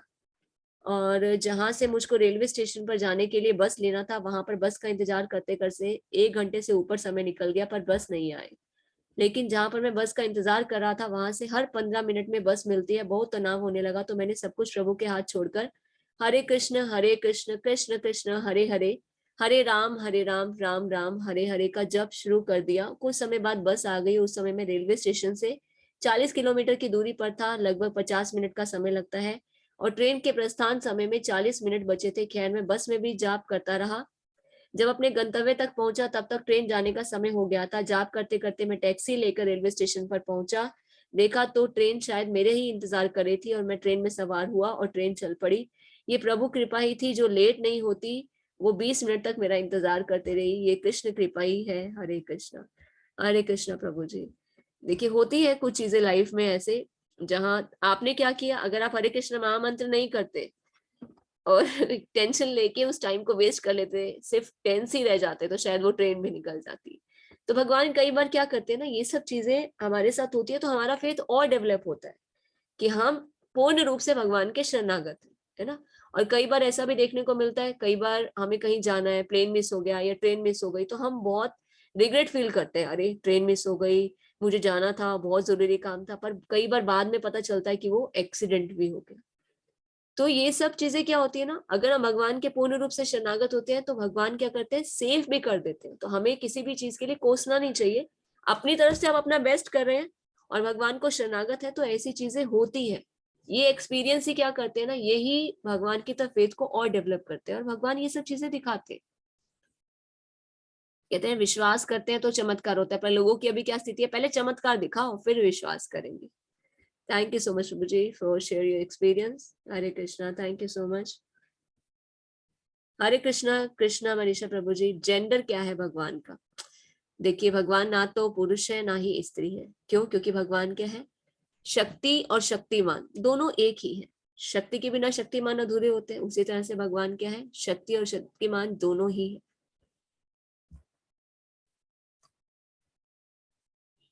हरे कृष्ण सारिका माता जी, अकाल मृत्यु का क्या करना चाहिए? देखिए माता जी, मृत्यु तो सभी की आती है, पर भगवान के पूर्ण रूप से शरणागत होते हैं तो ये मृत्यु का समय भी भगवान बदल सकते हैं। अगर अकाल मृत्यु का क्या कारण है? देखिए मृत्यु ये सिर्फ एक बहाने बनते हैं। जो मान लीजिए जैसे हम कहीं जा रहे हैं, एक्सीडेंट हो गया तो हमारा समय लिखा था तो वो एक बहाना बन गया। अभी कुछ लोग कोरोना में मरे, कुछ लोग हार्ट अटैक से मरते हैं, कुछ लोग एक्सीडेंट में मरते हैं। तो कोरोना में मरते हैं, कई बार फैमिली में कितना होता है ना, हमें छोड़ के चले गए, इतने अच्छे थे और इतनी बीमारी, मतलब इतनी कोई बीमारी भी नहीं थी, सिर्फ कोरोना ने हमारा पूरा परिवार खत्म कर दिया। अगर कोरोना नहीं होता तो शायद हार्ट अटैक हो जाता, हार्ट अटैक नहीं होता तो शायद एक्सीडेंट। ये सब क्या है ना, ये माता जी सब बहाने बनते, पर हमें ऊपर से ऐसे क्या लगता है, ऐसा हो गया वैसा हो गया। तो ये सब लिखा हुआ चीजें होती है, जन्म के साथ ही मृत्यु का समय भी लिखा हुआ आता है। हम सिर्फ यहाँ पर अपने कर्मों का भोग करने के लिए और फिर से आगे के कर्म क्षेत्र को तैयार करने के लिए आते हैं। तो ये मृत्यु का समय उसी से ही डिसाइड होता है, पर अगर भगवान की कृपा होती है तो ये टल भी जाता है। हरे कृष्णा अमरनाथ प्रभु जी, शिव जी और भगवान कृष्ण में क्या अंतर है? देखिए, क्षीरम यथा दधि, एक श्लोक आता है ब्रह्म संहिता में, ब्रह्मा जी बताते हैं। क्योंकि देखिए हम बताने वाले कौन होते हैं, क्योंकि ब्रह्मा जी इस सृष्टि के रचयिता है। वही बताते हैं कि भगवान कृष्ण ने क्या किया ना, जब इस सृष्टि की रचना की तो अपने अंश का विस्तार किया। तो शिव जी कौन है? भगवान के अंश विस्तार है। कैसे? भगवान ने ब्रह्मा जी को उत्पन्न किया, ब्रह्मा जी ने आगे शिव को उत्पन्न किया, तो क्या है, विस्तार के आगे विस्तार है। अब जैसे दूध से दही जम जाती है, पर दही से वापस दूध नहीं जमता। तो इसे आप चेक कर सकते हैं, ब्रह्म संहिता का श्लोक नंबर कल भी हमने बताया था 45। आप गूगल में लिखेंगे ब्रह्म संहिता श्लोक नंबर 45, 5.45, आप ऐसे लिखेंगे 5.45 तो वो श्लोक आएगा।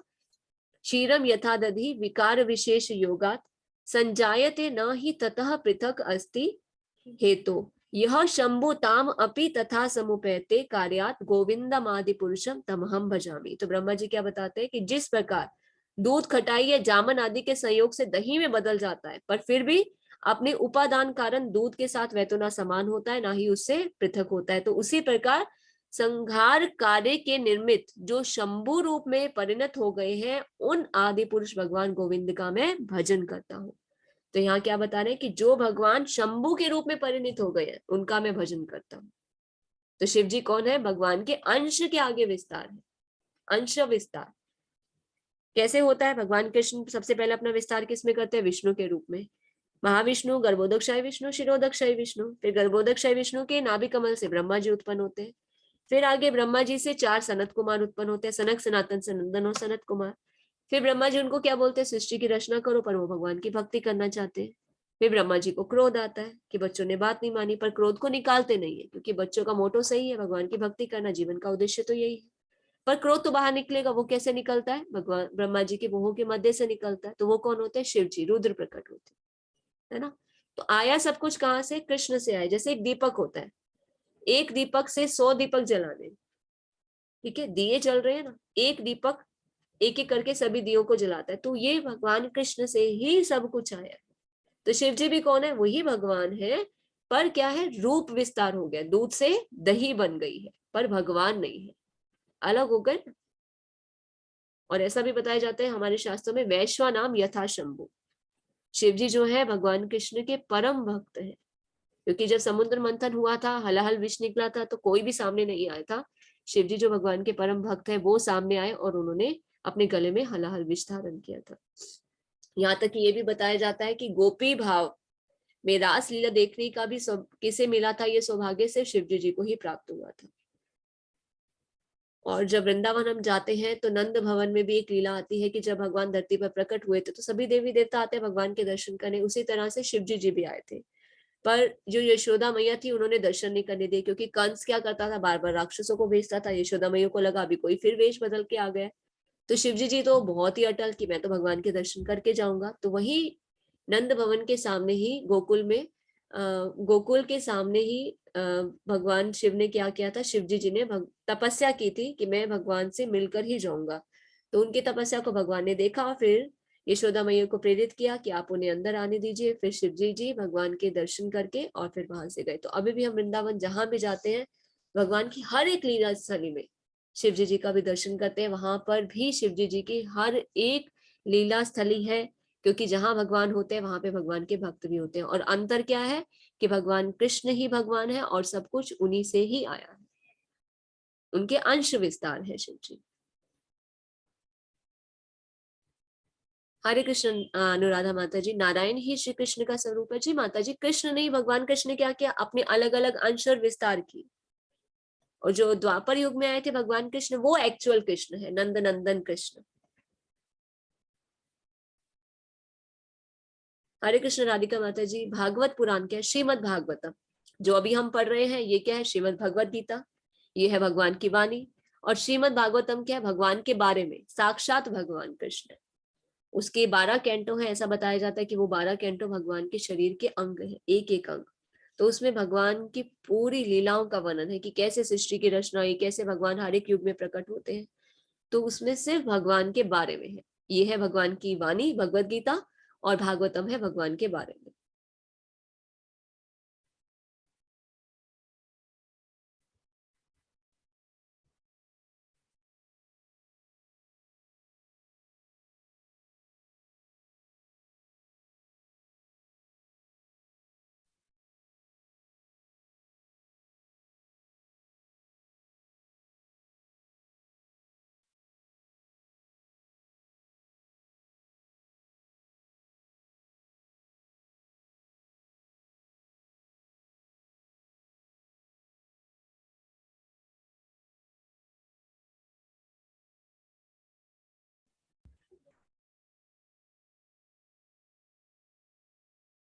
हरे कृष्णा गौरव प्रभु जी, आप पूछ रहे हैं during winter season it is normally advise to take teaspoon of liquor और brandy if person is suffering from cold. और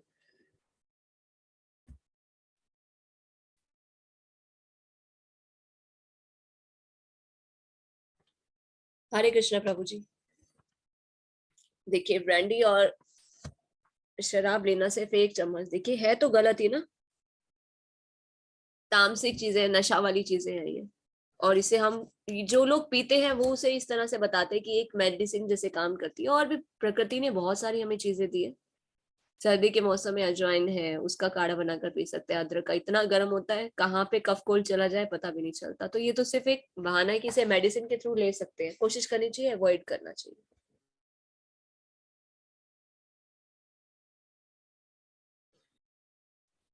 हरे कृष्ण रजत प्रभु जी, श्लोक 8.26 में बताया है कि मनुष्य दो टाइप के मार्ग से इस वर्ड से निकल सकते हैं, एक प्रकाश और दूसरा अंधकार। जो प्रकाश से जाता है वो वापस लौट के नहीं आता, और जो अंधकार से जाता है वह पुनः लौट के आता है इस जगत में। ये थोड़ा सा एक्सप्लेन करेंगे। ओके प्रभु जी, आपका एक पहले का भी बाकी है 3.5। सॉरी प्रभु जी, हमारे यहाँ महाराज आए हुए थे, हिज होलीनेस भक्ति प्रेम स्वामी महाराज, तो 3-4 दिन से फेस्टिवल चल रहे थे यहाँ पर, तो आप कभी वो आंसर नहीं दे पाए। सॉरी प्रभु जी, आज को कोशिश करेंगे, आज इसको आंसर कर देंगे 3.5 को भी।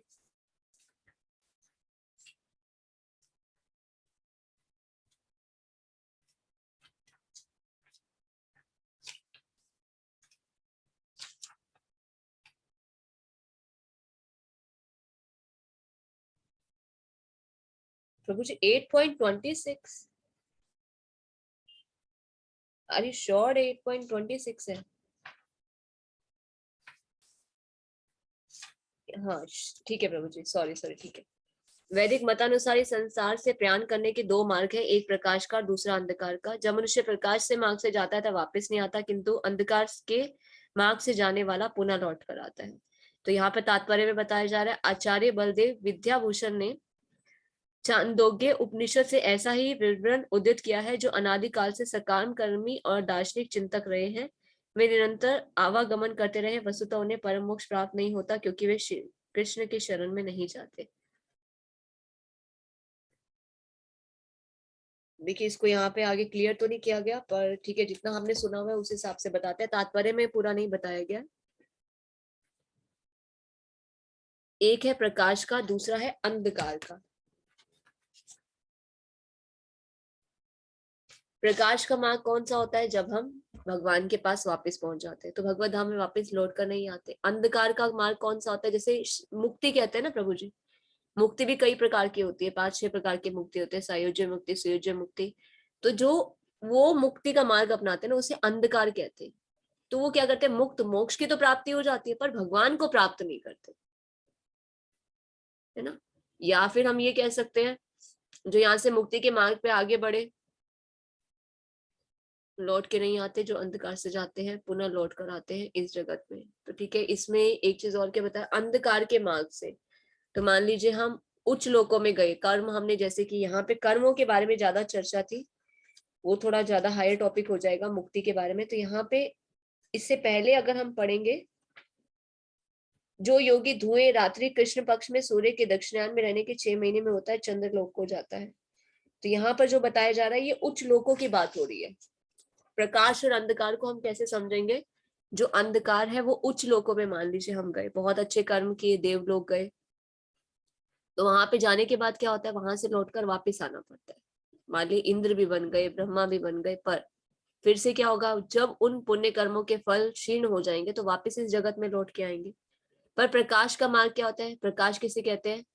देखिए इसे हम कैसे समझते, कहते हैं ना, कृष्ण सूर्य सम, माया है अंधकार। तो जो कृष्ण को पकड़कर चलेंगे वो कहाँ जाएंगे? प्रकाश के मार्ग पे। और जो माया को, माया मतलब भोग करने की इच्छा, तभी तो ऊपर गए भोग करने के लिए, देवलोक में स्वर्ग जैसा आनंद भोगने के लिए। ठीक है, इसे अगर बहुत आसान तरीके से समझना चाहते हैं तो ऐसे समझेंगे, कृष्ण है सूर्य सम, माया है अंधकार। आप किसी भी बैक टू गॉडहेड जो बुक है इस्कॉन की, वहां पे देख सकते हैं, ऊपर फर्स्ट लाइन ये लिखी होती है, कृष्ण सूर्य के समान है, माया है अंधकार। तो भगवान को पकड़ेंगे तो प्रकाश के मार्ग से जाएंगे, वापस लौट के नहीं आएंगे। माया को पकड़ते हैं मतलब भोग की इच्छा। कुछ लोग बहुत सकाम कर्म क्यों कहते हैं? स्वर्ग की प्राप्ति होगी, करते हैं ना, और चैरिटी करते हैं, बड़े बड़े दान करते हैं कि उससे स्वर्ग मिलेगा। क्या है वो? भोग की इच्छा है, अंधकार का मार्ग है कि भोग करने के बाद वापस इस जगत में आना पड़ेगा।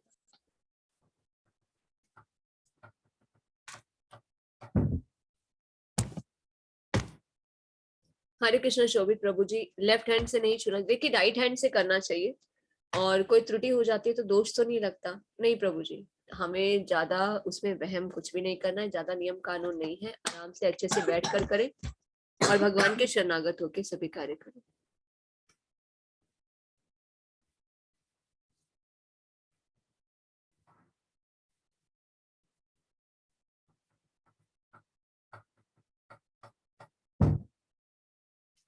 हरे कृष्ण कीर्ति माता जी, देखिए अभी तक तो संस्कृत का नहीं है, धीरे धीरे ऐड कर रहे हैं काफी चीजें। अभी जैसे संडे स्कूल है तो उसमें भजन सिखाना, मृदंग सिखाना, करताल सिखाना। भागवतम का भी शुरू किया है, अभी अभी स्टार्ट नहीं हुआ, अभी नेक्स्ट वीक से स्टार्ट हो जाएगा बच्चों को। अभी तक तो सिर्फ भगवत गीता बता रहे थे, स्टोरीज बता रहे थे, अब प्रॉपर भागवतम भी करवाएंगे। एक एक अध्याय जैसे बड़े लोग करते हैं, ऐसे बच्चों की भागवतम है वो भी करवाई जाएगी। तो आपकी डिमांड है कि संस्कृत भी सिखाएं। जी माता जी, हमें कोई ऐसे टीचर मिल जाते हैं जो संस्कृत सिखाने के लिए हमें अवेलेबल होंगे तो वो भी कोशिश रहेगी कि बच्चों को संस्कृत भी थोड़ा सिखाई जाए। क्योंकि संडे स्कूल अभी स्टार्ट हुआ है कुछ समय पहले से ही, तो धीरे धीरे उसमें बहुत सारी चीजें ऐड की जा रही है, देख रहे हैं कि कितना सक्सेसफुल उसमें हो पा रहे हैं। तो अच्छी टीचर्स को उसमें ज्वाइन करवा के और उसमें फिर नई नई एडिशन किए जा रहे हैं। हरे कृष्णा तृप्ति माता जी, राइस क्यों नहीं खाते? देखिए इसके पीछे एक स्टोरी है। पाप जितने भी होते हैं ना वो अन्न में आ जाते हैं। तो पाप पुरुष भगवान ने वरदान दिया था, क्योंकि क्या था, पहले के समय में भगवान ने जब एकादशी देवी को प्रकट किया था तो सभी लोग क्या करते थे भाई, अच्छे कार्य करते थे। अच्छे कार्य करने से क्या होगा, पाप करेंगे नहीं, तो पाप पुरुषों का तो काम ही खत्म। पाप पुरुष तो परेशान हो जाते थे कि अब हम खाली बैठकर क्या करें, भगवान के पास जाते हैं और बोलते हैं ये क्या आपने एकादशी देवी प्रकट कर दी, सब कोई भी पाप नहीं कर रहा है, तो अब हम क्या करें। तो भगवान ने क्या बताया, ठीक है अगर एकादशी के दिन कोई अन्न खाता है ना, तुम उसमें चले जाओ, तो पाप लगता है। तो इसलिए जितने भी पाप होते हैं ना, सारे के सारे अन्न में आ जाते हैं। इसलिए एकादशी के दिन कोई भी अन्न नहीं खाना चाहिए, राइस ही नहीं, अन्न और भी कोई भी अन्न नहीं खाना चाहिए, जैसे अनाज है, दालें, वो सब चीजें नहीं खानी चाहिए। उसमें पाप पुरुष जो होता है प्रवेश कर जाते हैं। राइस तो वैसे ही हिंदू धर्म में बोला जाता है, कहते कीड़े पड़ते हैं समथिंग ऐसे, हम छोटे होते से सुनते आ रहे हैं कि एकादशी के दिन राइस नहीं खाते, कीड़े पड़ते हैं, कीड़े बनते हैं, समथिंग एज दैट, ये स्टोरी सुनते थे। पर अभी पता चला कि राइस ही नहीं, अन्न कोई भी नहीं खाते, सिर्फ व्रत वाला खाना खाते हैं, क्योंकि अन्न में पाप पुरुष होते हैं।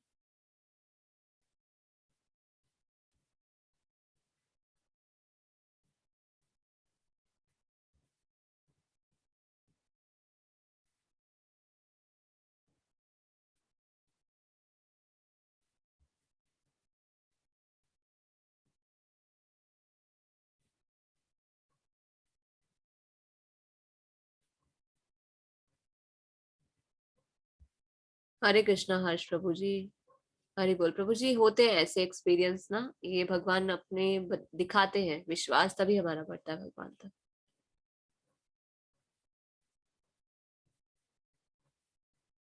हरे कृष्णा राधिका माता जी, आई थिंक 5-6 थाउजेंड का है माता जी। जो भागवतम पुराण है, भागवतम है, उसमें एक्चुअली 18 किताबें, पूरा बड़ा बॉक्स आता है, 18 किताबों का बॉक्स है। अगर आप पूरा बॉक्स नहीं खरीदना चाहते, ई बुक आप लोग के पास अवेलेबल है, ग्रुप में भेजा हुआ है। नहीं तो आप क्या कर सकते हैं, जहां रहते हैं वहां आसपास मंदिर हो तो एक ही किताब करके खरीद सकते हैं। तो एक ही किताब आपको कॉस्टली भी नहीं पड़ेगी। अगर आप पूरी खरीदना चाहते हैं तो पूरा सेट खरीदेंगे तो आई थिंक 5,050, 5,500 ऐसे है, और उसमें 18 किताबें होंगी।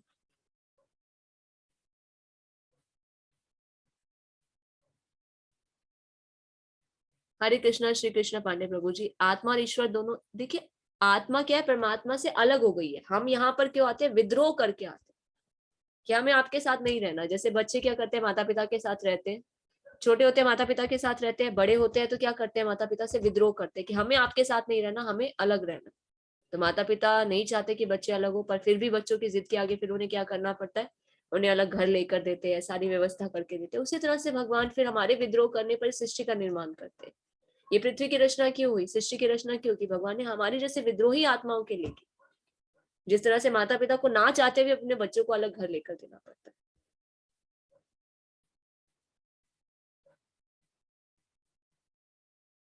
हरे कृष्णा यीशु प्रभु जी, नहीं प्रभु जी कंटिन्यू कर सकते हैं, कोशिश करनी चाहिए कि अलग जगह बैठकर करें, कोई डिस्टरबेंस क्रिएट नहीं करें। अगर कोई आता है बाई चांस, कई बार ऐसी सिचुएशन हो जाती है, तो ठीक है कोई बात नहीं, वहीं से कंटिन्यू कर सकते हैं। जब बात करें तो बीच में स्टॉप करें, शुरू में आप ऐसा कर सकते हैं। वैसे कोशिश करनी चाहिए एकांत में जाके, अकेले जाकर करें कि कोई डिस्टर्ब ना करे।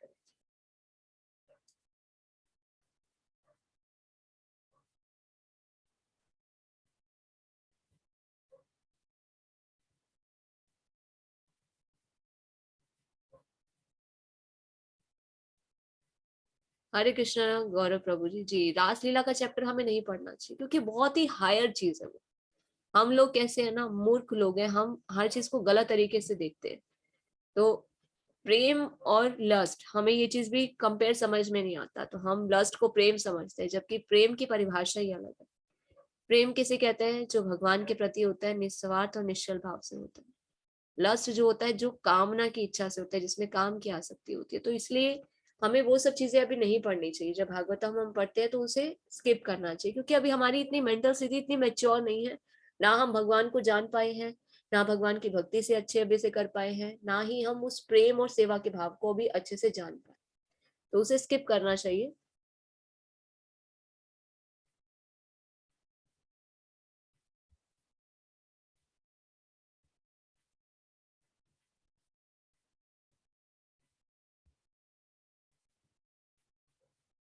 हरे कृष्ण शोभित प्रभु जी, जी प्रभु जी सब जगह लिखा है, भागवतम में, चैतन्य चैतामृत में, कि हमें प्याज लहसुन क्या है, तामसिक होते हैं। ये स्टोरीज भी आती है ना, समुद्र मंथन की जब लीला हुई थी, ये स्टोरी भी आती है, राहु और केतु को भगवान ने गला काटा था, उनके गले से जो रक्त की बूंदे गिरी थी धरती पे, उसी से प्याज और लहसुन उत्पन्न हुए थे। इसलिए इनका सेवन नहीं करना चाहिए, खासकर उन लोगों को जो आध्यात्मिक उन्नति करना चाहते हैं, जो भगवान की भक्ति और सेवा करना चाहते हैं, क्योंकि इससे चेतना प्रभावित होती है, तामसिक चीजों से चेतना प्रभावित होती है।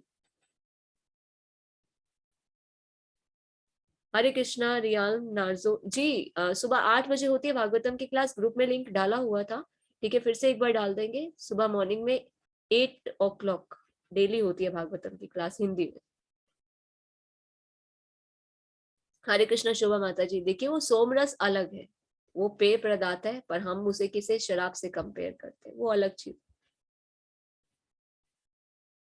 हरे कृष्णा यशु प्रभु जी और माता जी, एकादशी व्रत कैसे करें? 13 जनवरी को एकादशी है, तो सुबह हम नहा धोकर भगवान को प्रणाम करें और भगवान को बोले कि आज का दिन हम आपके लिए, आपकी भक्ति करेंगे, आपकी सेवा करेंगे। तो उस दिन हम व्रत किसी भी तरह से ले सकते हैं, खाली फल खाकर या जल पीकर या निर्जल रहकर, या फिर व्रत वाला खाना खाकर, अपने शरीर की व्यवस्था के हिसाब से, शरीर जैसा अलाउ करे वैसे। तो भक्ति ज्यादा करनी चाहिए। भगवान शारीरिक ऑस्टेरिटी नहीं देखते, शरीर की तपस्या नहीं देखते। शरीर की क्यों मना किया जाता है कि खाना कम खाएं, ये सब करें? क्योंकि वो समय बचता है, जो हम खाना खाने में समय वेस्ट करते हैं, वो समय बचता है, उसे भक्ति में लगाना चाहिए। तो भगवान कैसे प्रसन्न होते हैं? जब भगवान के नाम गुण और रूप की हम चर्चा करते हैं। तो एकादशी के दिन हमें ज्यादा से ज्यादा क्या करना चाहिए? मंदिर की सफाई कर सकते हैं, भगवान को स्नान करा सकते हैं, हरे कृष्ण महामंत्र का जप ज्यादा करें, भगवत गीता भागवतम को पढ़े और सुने, बस।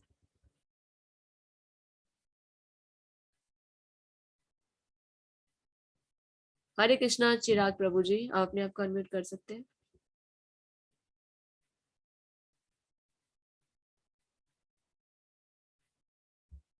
हरे कृष्णा चिराग पटेल प्रभु जी।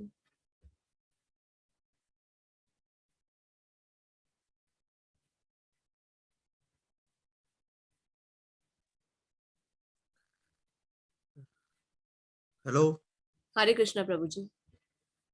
हाँ माता जी, मुझे ये पूछना था कि जैसे आपने बताया कि तामसी पदार्थ नहीं खाना चाहिए, जी और दूसरा ये चीज है कि सृष्टि की मतलब जो है सर्जन हुआ, प्रभु जी सभी जगह पे है और सारे जीवों का सर्जन किया उन्होंने। तो एक जीवन की एक साइकिल होती है कि सिंह कभी घास नहीं खाता, कुछ नहीं खाता, वो दूसरे प्राणियों को खाता है। वैसे कुछ विस्तार ऐसे होते हैं जहाँ पे आपको वनस्पति या शाकाहार मिलता नहीं है, तो वहाँ पे भी आपको ऐसे सी फूड्स वगैरह खाने भी पड़ते हैं लोगों को, या ऐसी जैसे लहसुन या प्याज ऐसी चीजें खानी भी पड़ती है। तो मतलब उसको इससे कैसे कनेक्ट करे, समझ में नहीं आता थोड़ा। यस प्रभु जी, देखिए हमारे विदेशी भक्त जो है, हम हम्म। इंडियंस के पास तो बहुत सारे वो होते हैं कि अरे कैसे करें, हमारी तो बॉडी नहीं वो करती है। तो बहुत अभी तो विदेशी भक्त है, हमें उनसे सीखना चाहिए कि किस तरह से उन्होंने ऑल्टरनेटिव्स ढूंढे। शरीर को गर्मी देने के लिए प्रकृति द्वारा बनाई गई बहुत सारी ऐसी चीजें हैं, भगवान ने सब व्यवस्था करके रखी है। सिर्फ हमें ढूंढना है, उसका ऑल्टरनेटिव ढूंढना है कि जो सिचुएशन है, हमें शरीर को जो चाहिए वो और किस चीज में मिल सकता है, जो कि प्राकृतिक भी हो, नेचुरल साथ। तो ये थोड़ा सा ऑल्टरनेटिव हमें ढूंढना चाहिए। अगर बहुत ज्यादा सर्कमस्टांसेस बहुत ही हार्श है, आप किसी ऐसी जॉब प्रोफेशन में है, ऐसे सिचुएशन में है, तो वहां पे थोड़ी बहुत छूट है, पर कोशिश करनी चाहिए। भगवान ने सब व्यवस्था करके रखी है, तो हम आगे देख सकते हैं कि ऑल्टरनेटिव उसके क्या है। अभी तो गूगल हमारे पास इतना है कि हम हेल्प ले सकते हैं गूगल से भी कि इसका ऑल्टरनेटिव और क्या हो सकता है, कि हमें क्या उसमें से चाहिए। वही समझना चाहता हूँ मैं, मतलब कि जैसे भगवान ने एक पोषण कड़ी का निर्माण किया हुआ है कि कुछ जीवों की संख्या ऐसे बढ़ती है कि उसको मतलब जैसे हिरन को शेर खाता है, ऐसे मतलब साइकिल ऐसा बनाया हुआ है। तो उसमें तो वो है ही, तो उसमें कि मांसाहार नहीं होना चाहिए या इस चीजों को नहीं खाना चाहिए, तो उसको कुछ पर्पस हेतु ही बनाया हुआ है ना। जी तो उसका हम क्यों ऐसे करें कि वो नहीं खाना चाहिए या वो उसका अनादर करना चाहिए? क्योंकि भगवान के लिए तो जो सृष्टि में जिस चीज का सर्जन किया है वो सारी चीजें इम्पोर्टेंट है। तो ये चीज दिमाग में बैठती नहीं है। मतलब आप ये बता रहे हैं कि हम कैसे इसे अवॉइड कर सकते हैं? नहीं, हम क्यों अवॉइड करें, क्यों क्योंकि हर अवॉइड एक करें? चीज का इम्पोर्टेंट है ना। भगवान ने हर चीज को किसी ना किसी पर्पज से बनाया है। तो प्रभु जी हमारे लिए तो उसका तो भोजन बनाया है, और हमारे फेस का स्ट्रक्चर आप देखेंगे, हमारे दांत कैसे हैं। नॉनवेज खाने वालों की दांत, जैसे नॉनवेज कौन खाता है, ठीक है, इतना हमें पता है, शेर खाता है, जीवों का मांस वो खाता है, उसके आपने फेस का स्ट्रक्चर देखा, दांत कितने नुकीले होते हैं। हाँ, हमारे दांत का भगवान ने स्ट्रक्चर नहीं बनाया, जैसा हमारा भोजन है उस हिसाब से भगवान ने हमारे फेस का स्ट्रक्चर भी बनाया। और वो डाइजेस्ट भी नहीं होता, हमें ऐसा लगता है कि उससे बॉडी को, हमारी को एनर्जी मिलती है या फिर बॉडी को ताकत देता है, जबकि एक की रॉन्ग थ्योरी है। हमारे अंदर डाइजेशन पावर इतनी स्ट्रांग नहीं होती कि हम उन सब चीजों को पचा पाए, क्योंकि हमारी बॉडी का स्ट्रक्चर ऐसा नहीं बना हुआ। पर हमने क्या किया, उस रूल्स को तोड़े हैं। तभी क्या होता है, भागवतम में, भगवत गीता में क्या बताया जाता है, जब जीव हत्या का पाप हमें लगता है तो उसका फल हमें भुगतना पड़ता है। तो हमें इसलिए इन चीजों को अवॉइड करना चाहिए। जहां तक शरीर को पोषण देने वाली बात है, इसके ऑल्टरनेटिव बहुत सारे, वो ढूंढने चाहिए। और जो बनाया भगवान ने, वो एक स्ट्रक्चर बनाया कि किसके लिए क्या बनाया। अब गाय तो घास खाती है, उसका फेस का स्ट्रक्चर ऐसा है, हमारे फेस का स्ट्रक्चर कैसा है। जो रेगुलर सात्विक भोजन है, भगवान ने फल फ्रूट सब्जी अनाज दाने कितनी चीजें दी है, उसका वेरिएशन करके हम कुछ भी खा सकते हैं। जो जानवर है उसका फेस का स्ट्रक्चर कैसे बनाया हुआ, दांत ऐसे नुकीले, तभी वो मांस को ऐसे चबा सकता है और उसको छील के ऐसे खा सकता है। तो ये स्ट्रक्चर को तो हम, ये साइकिल को हम तोड़ रहे हैं, तभी तो क्या आ रहा है, उसका वाइस वर्सा देखने को मिल रहा है कि जो प्रकृति के नियम बनाए हुए हैं उसे हम तोड़ेंगे, उसमें कोई भी दखल अंदाजी करेंगे तो उसका रिवर्स रिएक्शन हमें देखने को मिलता है। अ, मतलब मैं थोड़ा आगे थोड़ा एक सवाल पूछना चाहता हूँ कि मैं बेसिकली गुजराती हूँ, मैं नॉनवेज कभी नहीं खाता हूँ, ठीक है ना। मैं मेरी बात कर रहा हूँ, तो जी। मुझे उसका अनुभव नहीं है। बट जैसे मैंने कहीं पे देखा हुआ है, फॉर एग्जाम्पल चाइना में, जैसे मैं गया हूँ तो मैंने देखा है कि वहाँ पे कोई वेज खाता ही नहीं है, ठीक है ना। जैसे कि आपने बताया कि हमारा जो स्ट्रक्चर है वो वेज के लिए है, तो उन लोगों को इस चीज़ का नॉलेज है नहीं, इसलिए वो खाते हैं, या उनको ये अनुभूति नहीं हुई है, ऐसा हम कैसे समझे। उनको उनका नॉलेज भी भी एक नहीं है कल्चर और है, वो, उनका भी एक सोसाइटी है, उनको भी मतलब उनका भी एक धर्म है, उनको भी कुछ ऐसा, या वो सारे लोग भटके हुए हैं ऐसा हम समझे क्या। बिल्कुल भटके हुए हैं, क्योंकि ज्ञान होगा तो गलती नहीं होगी ना। पता है कि ये काम नहीं करना तो नहीं करेंगे। अभी क्या हुआ, हमारे सामने रिजल्ट है। चाइना से ये चीज शुरू हुई, कोरोना वायरस कहाँ से आया, वहीं से आया कि वहां पर इससे इन्फेक्शन फैला। क्योंकि ये सब चीजें हमारे खाने लायक है ही नहीं, उनको ज्ञान नहीं है। अभी तो प्रचार होना शुरू हुआ है, चाइना में भी प्रचार होना शुरू है, बहुत सारे लोग, पर समय लगे ना, कलयुग का प्रभाव है। हमारी सबसे बड़ी गलती क्या रही, सभी पहले कहाँ रहते थे, देखिए भागवतम में इसका वर्णन है, सभी पहले इंडिया में रहते थे, भारतवर्ष में। ये जो एरिया ना, बाकी सारे द्वीप थे। जो अब हम बाहर की कंट्रीज देखते हैं, सब द्वीप, और सब जगह जैसे पानी और द्वीप थे, ऐसा था, कोई नहीं रहता था बाहर, सिर्फ इंडिया में रहते थे। धीरे धीरे समय जैसे बढ़ा, कलयुग आगे जैसे बढ़ा, तो लोगों ने बाहर जाना शुरू किया, वहां पे डेवलपमेंट करना शुरू किया। जितना जितना भारत भूमि से दूर होते गए ना, उतने उतने गलत कार्यों में लिप्त होते गए। क्यों? क्योंकि हमारे यहाँ सनातन धर्म जो हमारा था, ये संस्कृति से हम जुड़े थे, उससे दूर होते गए। अब दूर तो होते गए, पाश्चात्य देश तो बन गए, पर बाद में क्या हुआ, पाश्चात्य देश की सारी चीजें हमारे भारत में भी आ गई। अब हम इंडिया में ही देखें, हम चाइना को छोड़े, अब यहाँ पे हमारे हिंदू, यहाँ तक कि अब तो हमने कई बार देखा है कि ब्राह्मण भी नॉनवेज खाने लग गए। बताइए क्या स्थिति। हम तो चाइना वालों को तो छोड़ दें, ठीक है, वो तो अपने बोलते भारत भूमि से दूर होने के बाद ऐसी चीजें हो गई, ना उनके पास संस्कृति थी, ना ज्ञान था, ना वो वैल्यूज थी। पर हमारे पास तो वैल्यूज होने के बावजूद भी हम देखते कि लोग नॉनवेज खाते। तो ये क्या, ज्ञान की तो कमी है। क्योंकि शास्त्र पढ़े होते, गुरुकुल सिस्टम खत्म हो गया, कुछ मुसलमानों ने सब कुछ खत्म कर दिया, बाकी अंग्रेजों ने जो रही कसर बाकी थी, वो सारी एजुकेशन हमें लाकर दे दी, जिसका कुछ फायदा ही नहीं है। सिर्फ रट्टा लगाया, एग्जाम दिया, नेक्स्ट स्टैंडर्ड में आया, बच्चों को कोई मॉरल वैल्यू ही नहीं है। इतना स्ट्रेस, इतना डिप्रेशन, ना कोई नेचुरल ज्ञान है, ना कुछ पता है जीवन में क्या करना चाहिए, कैसे बिहेव करना चाहिए, कौन से काम करने चाहिए, कौन से नहीं करने चाहिए। तो ये सब क्या है, अज्ञानता है, ज्ञान की कमी है, कि मनुष्य होने के नाते भी बुद्धि का प्रयोग नहीं किया, ज्ञान नहीं दिया। ये शास्त्र हमें दिए हुए थे, हमने पढ़े नहीं।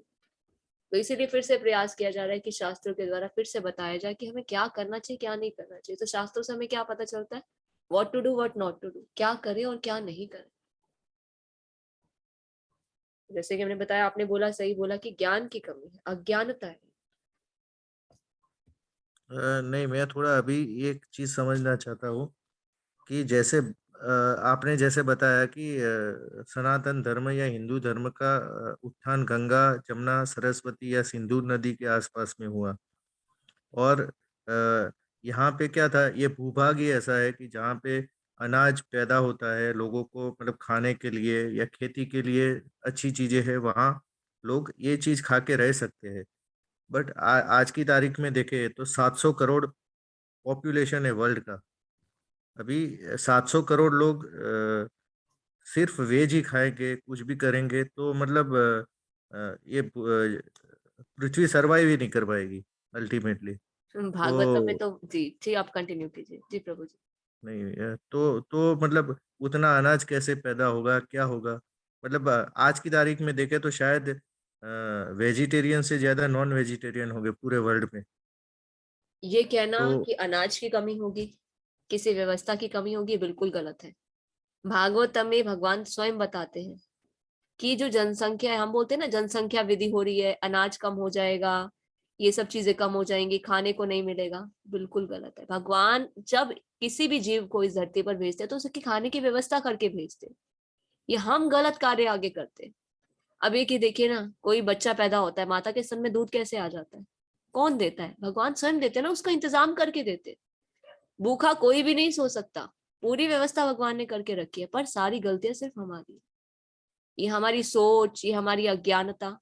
किसी चीज की कमी नहीं होने वाली। आप 700 करोड़, 7,000 क्या, 7, कितनी भी जनसंख्या बढ़ जाए, जनसंख्या कहाँ से बढ़ रही है? हमें ऐसा लगता है कि यही पृथ्वी जगत है, एक ही ब्रह्मांड है। नहीं, भागवतम में इसका वर्णन है, एक नहीं कई हजारों और करोड़ों ब्रह्मांड है। और भगवान स्वयं बताते कभी किसी चीज की कमी नहीं होगी, क्योंकि भगवान कभी भी किसी जीव को भेजते तो उसकी पूरी व्यवस्था करके देते। तो ये सिर्फ हमारी मतलब मेंटली सोच है, मतलब एक मानसिक। ऐसा समझे कि हम जो सारे नॉन वेजिटेरियन से मतलब उनमें ज्ञान की कमी है। बिल्कुल। और वो खाना बंद कर दें, वेजिटेरियन फूड पे आ जाए, तो आप ये देखिए ना, अगर ज्ञान आ जाए तो ये जितने भी काम हो रहे हैं ये सब कम होने बंद हो जाएंगे। और जहां तक हम पॉपुलेशन की बात करते हैं कि हम उस पॉपुलेशन को ठीक कर रहे हैं, अरे हमने तो सब कुछ गड़बड़ कर दी है। खाने पीने की व्यवस्था सब भगवान ने करके दी हुई है, उसका कोई भी ऐसी चीज नहीं है कि हमें नहीं मिलेगी। अब कितनी बार आता है प्रलय आ जाएगी, प्रलय आ जाएगी, हम न्यूज में भी देखते हैं ना, खाना पीना कम हो जाएगा, 2 साल के बाद ऑक्सीजन नहीं होगी, ये नहीं होगा। अरे भगवान जब इतने समय से व्यवस्था करते आ रहे हैं तो अभी तो कितना समय हुआ कलयुग का? कलयुग का कितना लाइफ स्पैन बताया गया? 4,32,000 साल। और अभी कितने साल हुए? खाली 5,500 साल। और जब भी इतने साल बाकी है तो क्या भगवान व्यवस्था नहीं करके रखी? जब भगवान ने सृष्टि की रचना की तो भगवान ने ऑलरेडी सारी व्यवस्था करके रखी हुई है। ना प्रलय आएगी, ना किसी चीज की कमी होगी। कमी होगी तो सिर्फ अज्ञानता की कमी होगी, क्योंकि वो हमारी कमी होगी। ठीक है। हरे कृष्ण प्रभु जी। भागवतम पढ़िए, सारे प्रश्नों के उत्तर मिलेंगे। अगर मैं भी आप लोग के कोई प्रश्न का उत्तर दे पा रही हूँ तो ये इसी रीजन से है कि भागवतम में सब कुछ संपूर्ण वर्णन किया। Thank you. हरे कृष्ण प्रभु जी। हरे कृष्ण शंकर प्रभु जी। हरे कृष्ण माता जी।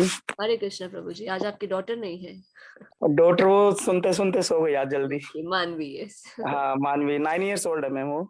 हरि बोल प्रभु जी। उसे भी भगवत गीता का कोर्स करवाइए, अगर बच्चों को इंटरेस्ट है ना तो उसे जी भी जी। रजिस्ट्रेशन करवाइएगा नेक्स्ट बैच के लिए। एक्चुअली वो कह भी रही थी मेरे से कि पापा जी मेरा भी रजिस्टर कर दो। मैंने ठीक है बेटा पता करता हूँ कब होगा रजिस्ट्रेशन। फिर मैं तो अभी चालू है रजिस्ट्रेशन बच्चों हाँ के जी, भी मैम। अभी ऑन हो चुका है, ग्रुप में लिंक भी भेजा था, फिर से दोबारा भेज देंगे। और संडे स्कूल भी होता है प्रभु जी। संडे को सिर्फ 1 घंटे की क्लास होती है, उसमें भी बच्चों को बहुत कुछ सीखने को मिलेगा।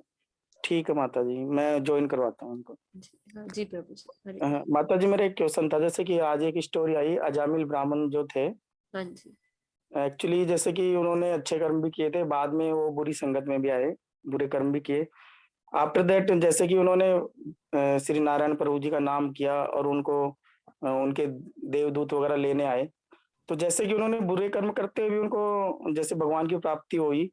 तो जैसे कि ऐसा क्यों हुआ पहला तो दूसरा जैसे कि अगर कोई व्यक्ति है वो बराबर जीव हत्या करता है उसका पेशा ही है जीव हत्या करना या जो भी है मर्डर वगैरह करना या जैसे कि वो कोई जानवर वगैरह का व्यापार करता है काटना पीटना जो भी है। और लेकिन वो भक्ति में भी लीन रहता है, अगर वो भक्ति करता है भगवान की, तो क्या उसको भी ऐसा ही लोक प्राप्त होगा? देखिए, जो भक्ति करता होगा ना वो ऐसे काम करेगा ही नहीं, तुरंत बंद कर देगा, क्योंकि भक्ति करने वाले को पता है जीव हत्या का कितना पाप भुगतना पड़ता है। लेकिन माताजी कई कहते हैं ना, ये तो हमारा पेशा है, व्यापार है, व्यापार में क्या वो करना, व्यापार को जैसे कि बदला भी जा सकता है, जब पता है उसका कर्म ऐसे भुगतना पड़ेगा। ये तो सिर्फ हम बहाना करते हैं कि हम ये भी कर रहे हैं, हम वो भी कर रहे हैं। जो भक्ति करता है, भगवान की वाणी को जानता है, वो कभी भी ऐसा कार्य नहीं करता। पेशा जैसा तो कि बदला जा सकता है, जब भगवान के पूर्ण रूप से शरणागत तो भगवान बुद्धि देते हैं ना। जी तो इसका मतलब तो वो मिथ्याचारी है, सिर्फ ऐसे बोल के और ये बोल के कि हम तो भक्ति भी कर रहे हैं, तो उसकी स्थिति तो बहुत बेकार होगी। भक्ति करने के बाद, जानने के बावजूद भी वो ऐसे कार्य कर रहे हैं। नहीं, जैसे रैदास जी भी हुए थे, जैसे कि उनका भी चर्म का ही काम था, जैसे कि वो जूते वगैरह बनाते थे, वही भावना भक्ति में लीन थे, उनको भी भगवान की प्राप्ति हुई। तो जैसे कि उन्होंने भी किया अपना, उसको कर्म समझ के कि वो मेरा कर्म है करना। तो ऐसे ही जैसे कि अभी ये जो ब्राह्मण थे, उन्होंने भी गलत काम किए, सारे किए, उसके बावजूद भी उनको प्राप्ति हुई भगवान की। तो जी, वही मेरा क्वेश्चन था कि ऐसा क्यों हुआ आखिर? जो तो अगर क्या होता गलत है ना काम प्रभु भी जी, करते हैं। भागवतम की स्टोरी है, ये सब क्या है, भगवान की लीलाएं है। जी, तो भगवान इनके माध्यम से हमें सिखाना चाहते हैं, तो हमें वहां से क्या सीखना है? हम क्या सीखेंगे? हम गलत चीज सीख रहे हैं वहां से। हम क्या सीख रहे हैं कि ऐसे भी करके और ऐसे भी करके भगवान को प्राप्त कर सकते हैं, जबकि हमें वहां से क्या सीखना है कि सेकंड चांस हमें मिलेगा नहीं मिलेगा पता नहीं। जी, अजामिल को तो मिला था, हमें नहीं मिलेगा, उसका हमें भरोसा नहीं है, तो हमें भक्ति करनी चाहिए। जहां तक आप बात कर रहे हैं संत की, वो संत पूर्ण रूप से भगवान की सेवा में थे। क्या जी, हम क्या करते हैं ना, सिर्फ एक चीज को कॉपी करते हैं, पूरा नहीं कॉपी करते। अब हम देखते हैं ऋषभ देव जी, ठीक जी, है। ऋषभ देव जी क्या करते थे? नग्न घूमते थे। जी, क्यों? क्योंकि उन्हें कोई सुधि नहीं थी जी, कि मैं कपड़े पहन रहा हूँ कि नहीं पहन रहा, मैं कुछ खा रहा हूँ नहीं खा रहा, वो सिर्फ भगवान में लीन थे। पर अभी जी, लोगों ने क्या किया? उनकी कॉपी करके नग्न घूमना शुरू कर दिया। क्या आपकी वो ऑस्टेरिटी है? आपकी वो स्थिति है कि आप पहनना भूल जाते हो? लोग क्या करते हैं? सिर्फ एक चीज की कॉपी करते हैं, पूरी तरह से कॉपी नहीं करते। जी, हमें कभी भी संतों की कॉपी और या भागवतम की किसी भी लीलाओं की कॉपी नहीं करनी है, वहां से शिक्षा लेनी है। जी, तो ये वो चीज होती है। अगर भक्ति करें तो भक्ति करें तो हमें देखना चाहिए भगवान क्या इंस्ट्रक्शन दे रहे हैं, और जो लीलाएं सुनते हैं तो उनसे भी हमें क्या सीखने को मिलेगा वो हमें देखना चाहिए। जी। हरे कृष्णा माता जी। बहुत अच्छा, ऐसे डाउट्स होते हैं तो हमें क्लैरिटी आती है कि हम लोग भी ऐसे ही सीखे, मन में बहुत सारी, अरे ऐसा होता था तो ऐसा भी, तो इसका मतलब ऐसा भी हो सकता है क्या? बिल्कुल, जैसे कि अब कोई भी सुनेगा, जैसे ये जो स्टोरी आई है, तो दिमाग में ज़रूर उसके आएगा, एक बार माइंड क्लिक करेगा कि जब उसने भी सारे भोग-विलास किए, जो भी किया उसने, गलत काम किए, उसके बावजूद अगर उसने भगवान का नाम लिया, चाहे अपने बेटे के नाम के रूप में लिया, नारायण, नारायण, तो जब उसको भगवान मिल सकता है, तो मुझे क्या ज़रूरत है इतना कर्म-कांड करने का, भक्ति करने का, ये करने का? मैं भी गलत काम करता रहूँगा, साथ में हरे कृष्ण करता रहूँगा, मुझे भी भगवान की प्राप्ति हो जाएगी। मतलब इस माइंडेड के भी लोग हैं, ऐसी बात नहीं है। जी जी, क्योंकि बिल्कुल उनको बिल्कुल। आएगा, उनको जैसा मिलेगा सीखने को, चाहे उसमें लीला रूप में दिया गया है, भागवत में या जो भी है, लेकिन उसके माइंड में ये क्लिक करेगा कि नहीं उसमें दिया गया था ये, तो हम भी ऐसा कर सकते हैं। जैसे कि हम जाते हैं, समाज में रहते हैं, हर प्रकार के व्यक्ति मिलता है हमें, हर प्रकार का वो अपनी-अपनी सब अपनी-अपनी थॉट बोलेगा, नहीं ऐसा होता है, ऐसा करना चाहिए। तो इसीलिए मैंने आपसे पूछना ये सोचा कि ऐसा क्यों है उसमें? और हुआ है तो उसको क्यों ऐसे भक्ति प्राप्त हुई, भगवान की प्राप्ति हुई? थैंक यू सो मच प्रभु जी, सबके लिए अच्छा हो गया ना, आपने पूछा तो सबको क्लियर हो गया। जी, थैंक यू। हरे कृष्ण प्रभु जी। हरे कृष्ण माता। हरे कृष्ण दर्शन प्रभु जी।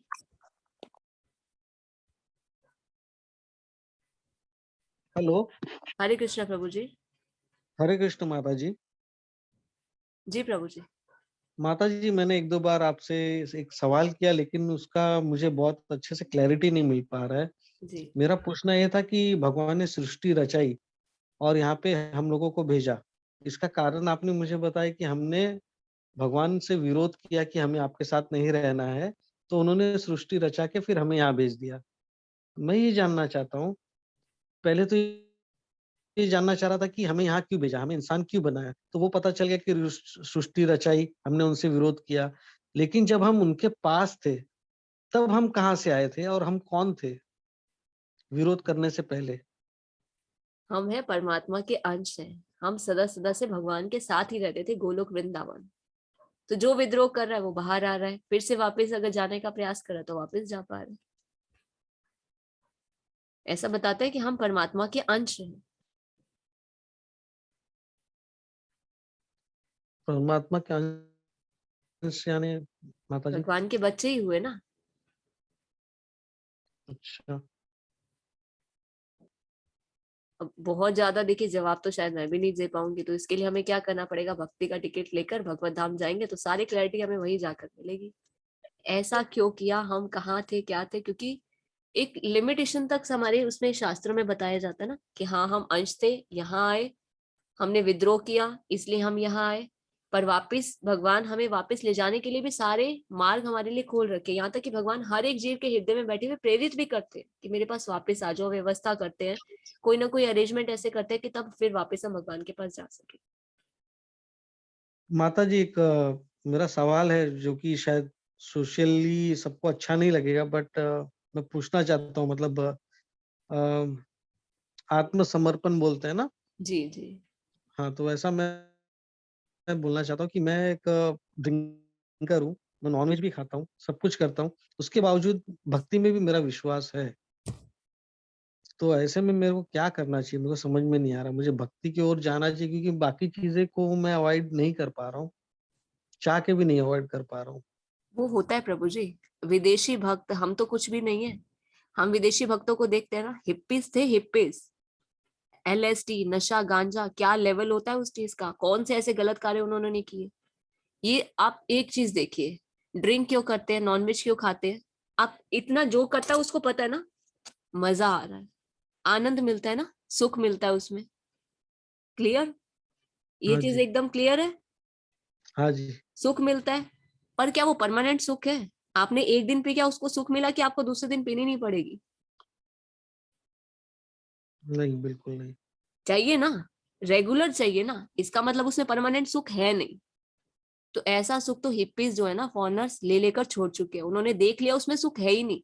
और आप भक्ति करके देखिए, इतना सुख मिलेगा ना, इतना सुख मिलेगा, सब सोचेंगे यार कितनी लाइफ हमने अपनी ऐसी खराब कर दी। हम कौन से सुख के पीछे भाग रहे हैं जो कि टेम्परेरी है, रोज रोज लेना पड़ता है, फिर पता नहीं कहाँ चला जाता है, बस लेते हैं बस तभी पता है, फिर सुबह उठते हैं फिर गायब, फिर लेना पड़ता है, फिर अगले दिन होते हैं फिर लेना पड़ता है। अरे ये कैसा है यार, रोज का लेना पड़ता है, परमानेंट चीज ढूंढो, परमानेंट भगवान दे रहे हैं भक्ति का सुख, इतना आनंद आता है, इतना आनंद आता है, तभी तो विदेशियों ने सब कुछ छोड़ दिया और फिर से हमारे धर्म को अपनाया। इतना उनको आनंद आता है, वो बोलते हैं कि वो सब चीजें बेकार थी, हमने तो यूज कर करके छोड़ दी। तो हमें ट्रायल करना चाहिए, आपने ये सब का ट्रायल कर लिया, भक्ति का भी ट्रायल करके देखिए, आपको अपने आप डिफरेंस समझ में आ जाए। कहते हैं ना, प्रत्यक्ष को प्रमाण की आवश्यकता नहीं। जब तक किसी चीज को यूज करते नहीं, उसके अंदर जो आनंद है उसको फील करके, उसको कंपेयर करके नहीं देखते, तो हमें भी समझ में नहीं आता कि एक्चुअल में वो चीज है क्या। सही है माता जी। कोशिश कीजिए, भक्ति करके देखिए, फिर कंपेयर करके देखिए कि वो सुख अच्छा है कि ये सुख अच्छा है, मुझे मजा किस में आ रही है। क्योंकि एक जीव का स्वभाव क्या है ना, आनंद ढूंढ में हर कोई लगा हुआ है, हर किसी को सुख चाहिए, पर सुख किसी को मिल नहीं रहा है। प्रॉब्लम क्या है ना, सुख नहीं मिल रहा है, सुख के पीछे तो सब भाग रहे हैं पर मिल नहीं रहा, क्योंकि परमानेंट है ही नहीं, टेम्परेरी है। बाहर विदेश जाते हैं, 10 लाख रुपए खर्च करके आते हैं, किस लिए? सुख ढूंढने के लिए, मजा आएगी। 10 लाख रुपए खर्च करके आते हैं, फिर वापस आ जाते हैं, फिर से दुख शुरू हो जाते हैं, अरे फिर कहीं चलो, फिर ड्रिंक करो, फिर नॉनवेज खाओ, फिर सिगरेट पियो, फिर कुछ ऐसा कार्य करो, सुख मिलेगा, पर सुख फिर भी नहीं मिलता, फिर टेम्परेरी है। अरे ये तो बड़ा ही चक्कर है। तो परमानेंट सुख ढूंढिए, भगवान बताते हैं परमानेंट सुख है, पर हमें इसको टेस्ट करना पड़ेगा। जब तक टेस्ट करेंगे नहीं तब तक इसका पता चलेगा नहीं। इसलिए प्रैक्टिकली इसको करके देखिए और फिर डिफरेंस देखिए। आप 15 दिन का ना चैलेंज करके देखिए, मेरे कहने पे नहीं चाहिए, 15 दिन का चैलेंज करके देखिए किस में, और फिर कंपेयर करके देखिए कि उसमें सुख है कि इसमें सुख है। फिर धीरे धीरे ना वो चीजें छोड़ना भी इतना आसान हो जाएगा, क्योंकि जबरदस्ती ना प्रभु जी किसी चीज को छोड़ नहीं सकते। जितना जबरदस्ती छोड़ते हैं ना, वो चीज और ज्यादा हावी हो जाती है। तो इसलिए जो बहुत ही बोलते हैं ना, जड़ से अगर कोई खत्म होती है ना चीज, क्योंकि अंदर से जब किसी चीज का पता चल जाता है ना कि हाँ नहीं, इसमें ज्यादा सुख है, ये तो बेकार है, इसमें कम सुख है, नहीं इसको धीरे धीरे कम, वो अपने आप छूटता जाएगा, आपको खुद भी नहीं पता चलेगा। ऐसे ही लोगों का छूट है। बिल्कुल, मैं जानने की कोशिश करूंगा माता जी। हरे कृष्ण। हरे कृष्ण हाँ जी। महामंत्र का जप कीजिए और सुनिए, बहुत मजा आती है, बहुत आनंद आती है। फिल्मी गाने तो एक हाँ जी। साइड पे है, फिल्मी गाने आप 10 बार सुनेंगे ना तो बोर हो जाएंगे, नया चाहिए, पर ये ऐसा ना, इसमें बहुत आनंद आती है। नहीं माता जी, अभी कुछ दिनों से ना भक्ति भाव मेरे मन में थोड़ा सा उजागर हो रहा है, इसलिए मैंने ज्वाइन भी किया है। देखिए भगवान की कृपा है ना, क्योंकि देखिए हम चाहते हैं ना सुख, और दिव्य सुख है इसी में, इसलिए भगवान क्या कर रहे हैं, व्यवस्था करके दे रहे हैं, क्योंकि आप सुख की खोज में। तो सुख आपको इसमें मिलेगा, डेफिनेटली मिलेगा, सिर्फ आपको प्रयास करना पड़ेगा। गारंटी धन्यवाद। चैलेंज है ये। आप अभी नहीं धन्यवाद। करेंगे, जब थक हार जाएंगे ना उन सब चीजों से, पर इसको कभी ना कभी अपनाइएगा जरूर प्रभु जी। हरे कृष्ण माता हरे जी। कृष्ण प्रभु जी। हरे कृष्ण श्रवण प्रभु जी। हरे कृष्णा माता जी। हरे कृष्णा माता जी। हरे कृष्ण प्रभु जी। माता जी, जैसे कि अभी एक प्रभु ने पूछा कि अगर हम मांस नहीं खाएंगे तो पूरा दुनिया का खाना, ऐसा मतलब पॉसिबल ही नहीं है कि दुनिया सरवाइव कर पाएगी खाना होने के।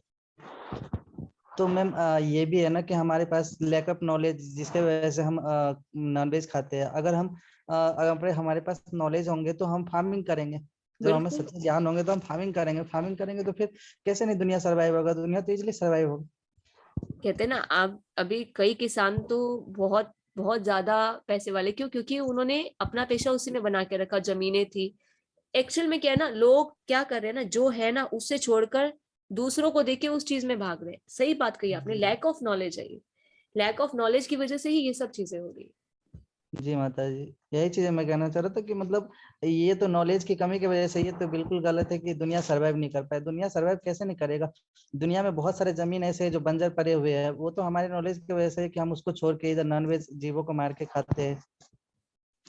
बिल्कुल बिल्कुल हमारे प्रभु पास नॉलेज होंगे तो हम फार्मिंग करेंगे। इतने सारे जमीन पड़े हुए, ऊपर वाले ने बहुत कुछ बना के रखा है, बट हम उसका यूज नहीं करते। हम गलत चीजों में अपने आप को लगाते हैं। लोगों ने एक प्रभु जी और बोला कि कसाई का काम होता है कि मतलब हम जीवों का हत्या करना उनका पेशा है। वो पेशा तो भगवान जी ने नहीं बनाया। भगवान जी ने तो कहीं भी नहीं कहा कि जीवों को मारकर ये एक लोगों का पेशा होगा।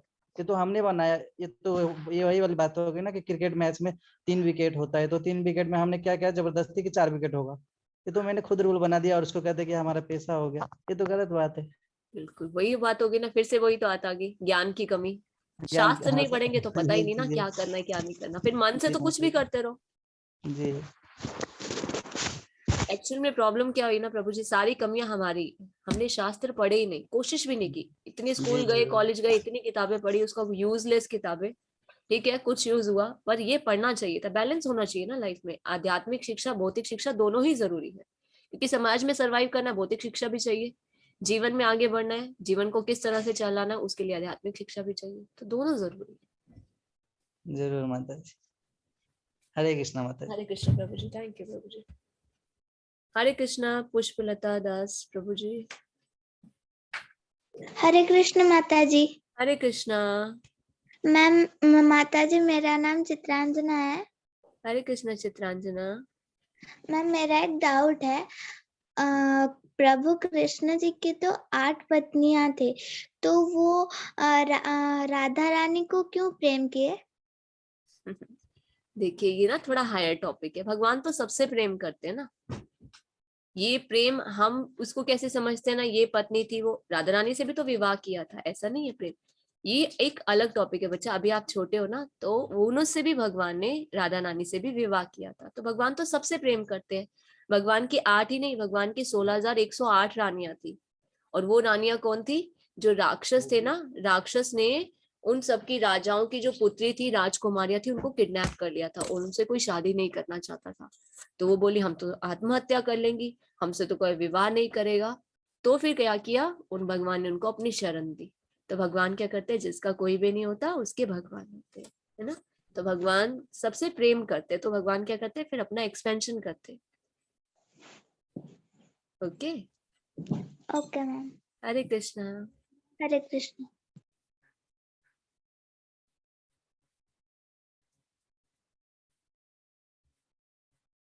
हरे कृष्णा। रियली सॉरी अगर आप सभी के काफी क्वेश्चंस रह गए हैं, तो मुझे कुछ अर्जेंट वर्क है, तो मुझे लीव करना पड़ेगा।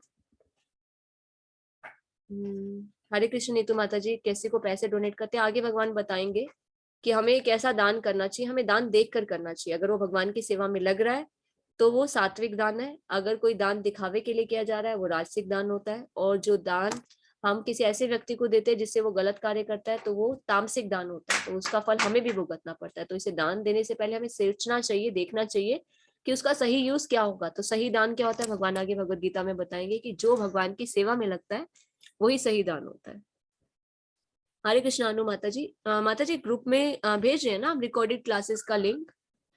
एक्चुअली इस बार के दूसरे चैनल पे हो रही है, जो पहले वाला चैनल है उसकी लाइव स्ट्रीमिंग एक बार बंद थी, तो हमने दूसरे चैनल पे इसको लाइव किया हुआ है।